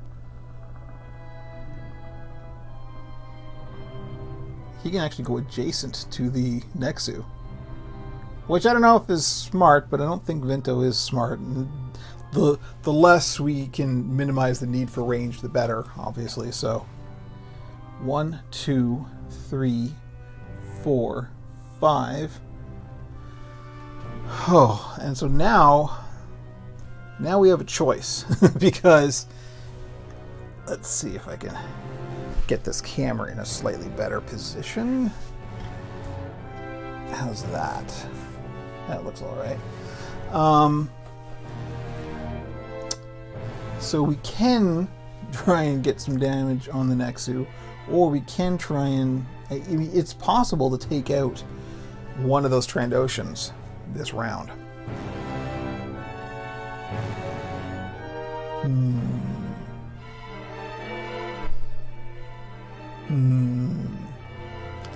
I say the Trandoshan.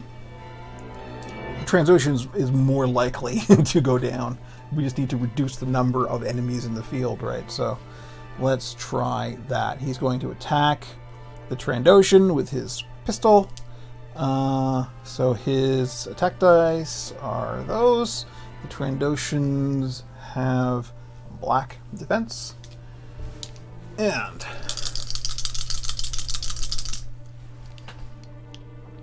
am I forgetting something? Nope, it's all good. Okay, nice shot.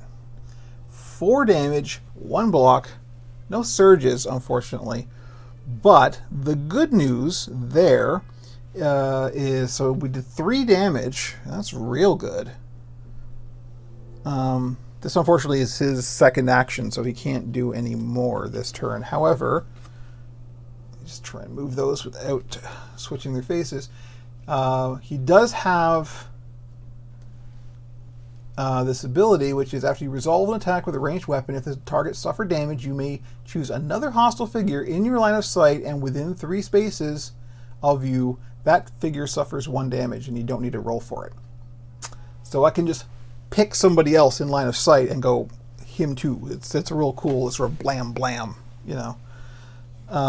Actions. So the Nexu is also in my line of sight. Unfortunately, the second Trandoshan probably is too. Oh, Jimmy wants to come out of the window. Hi, Jimmy. I don't think we need you on the table. So just be good. So that's what we're going to do. So we do 3 damage on this Trandoshan. So that's 5 total. He's only got 1 more hit point. He will probably get to regenerate next round, but we still have a real good chance of taking him out this round with somebody else. And 1 more damage on the Nexu. So the Nexu's got 3 damage. And that is Vinto's turn. So we can say, thank you, Vinto. Who's next? Aha! Now things get interesting. The E-Web Engineer. When this figure declares its first attack, add 1 blue die to the attack pool. Yikes. Activation. Imperial figures, yes we know, don't block line of sight. Oh, Jimmy, my cat has tangled himself up in the curtains on the window. Jimmy, come on, there you go, good boy. Worse than children, I tell you. Alright, so he, thankfully, is nowhere near anybody else. We're going to have to move him. He's in a completely different room and down the hall. So, he can't attack Vinto. He's not in line of sight. Man, this AI is really over Vinto. Move 2 to attack the closest hero. He can't do that. If this figure did not attack, move 4 to reposition 3. So he's just going to move 4 spaces. So he can go 1, 2, 3, 4. So there is, that's it. He's just moving out of the cantina. And that's it. That's his whole activation. That's all he can do. So now, okay, this is okay. This is good. We're going to try and get that Trandoshan, the 1 more damage that he needs. There goes Jimmy. Good jumping. Man, that E-Web guy is going to be coming up the rear. Literally. Okay, well, I think that'll be for next stream. But let's try and get that Trandoshan down at least. So we know that Diala here has reach, so she can actually just straight up attack this guy with him being 1 space away. So guess what? That's what she's going to do, because we only need to get 1 damage on him, and then he is at least out of the picture. So, here we go. There's her attack dice, and the Trandoshans get a black defense die.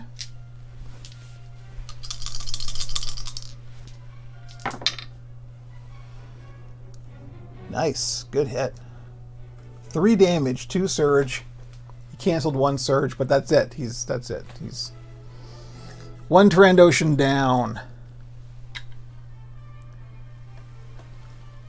And that was her first attack. So she can do 1 more thing. Now,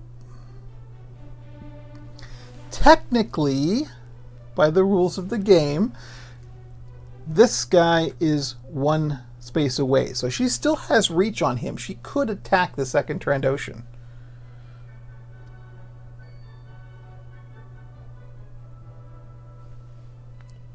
I think that's probably a good idea. Let's start taking out enemy groups if we can. And she can... Oh, I forgot to do her bleed. Oh, she's got bleed on her. See? So we either have to suffer a strain, or we have to get rid of the bleed card and then do nothing. Maybe that's the better call here. We'll play it conservative and go, no, we'll just go play it safe. We will discard 1 of our actions and get rid of bleed. And that's her whole turn. And maybe we can end it there. So we've killed the Trandoshan. We've got these Imperial guys coming up from the rear. But we got to get in there and deal with the prisoners. So I think that's a good place to leave it. I think the game is well and truly joined, as it were. It's going to get a lot hairier, I guarantee you. But we are in the thick of it now. So I think we're going to end this stream there. Thank you so much for joining me. This was great. This is, I think, my first subscription. So that's super fantastic. I appreciate everyone coming in, checking out. And you on YouTube as well. I appreciate you as well. So next stream, I'm not sure exactly when that's going to be. Probably sometime this week. I got some stuff to do. But join me on my Twitter account. Everything gets announced there. The links are in my profile. So thanks for joining, and we will catch you next time.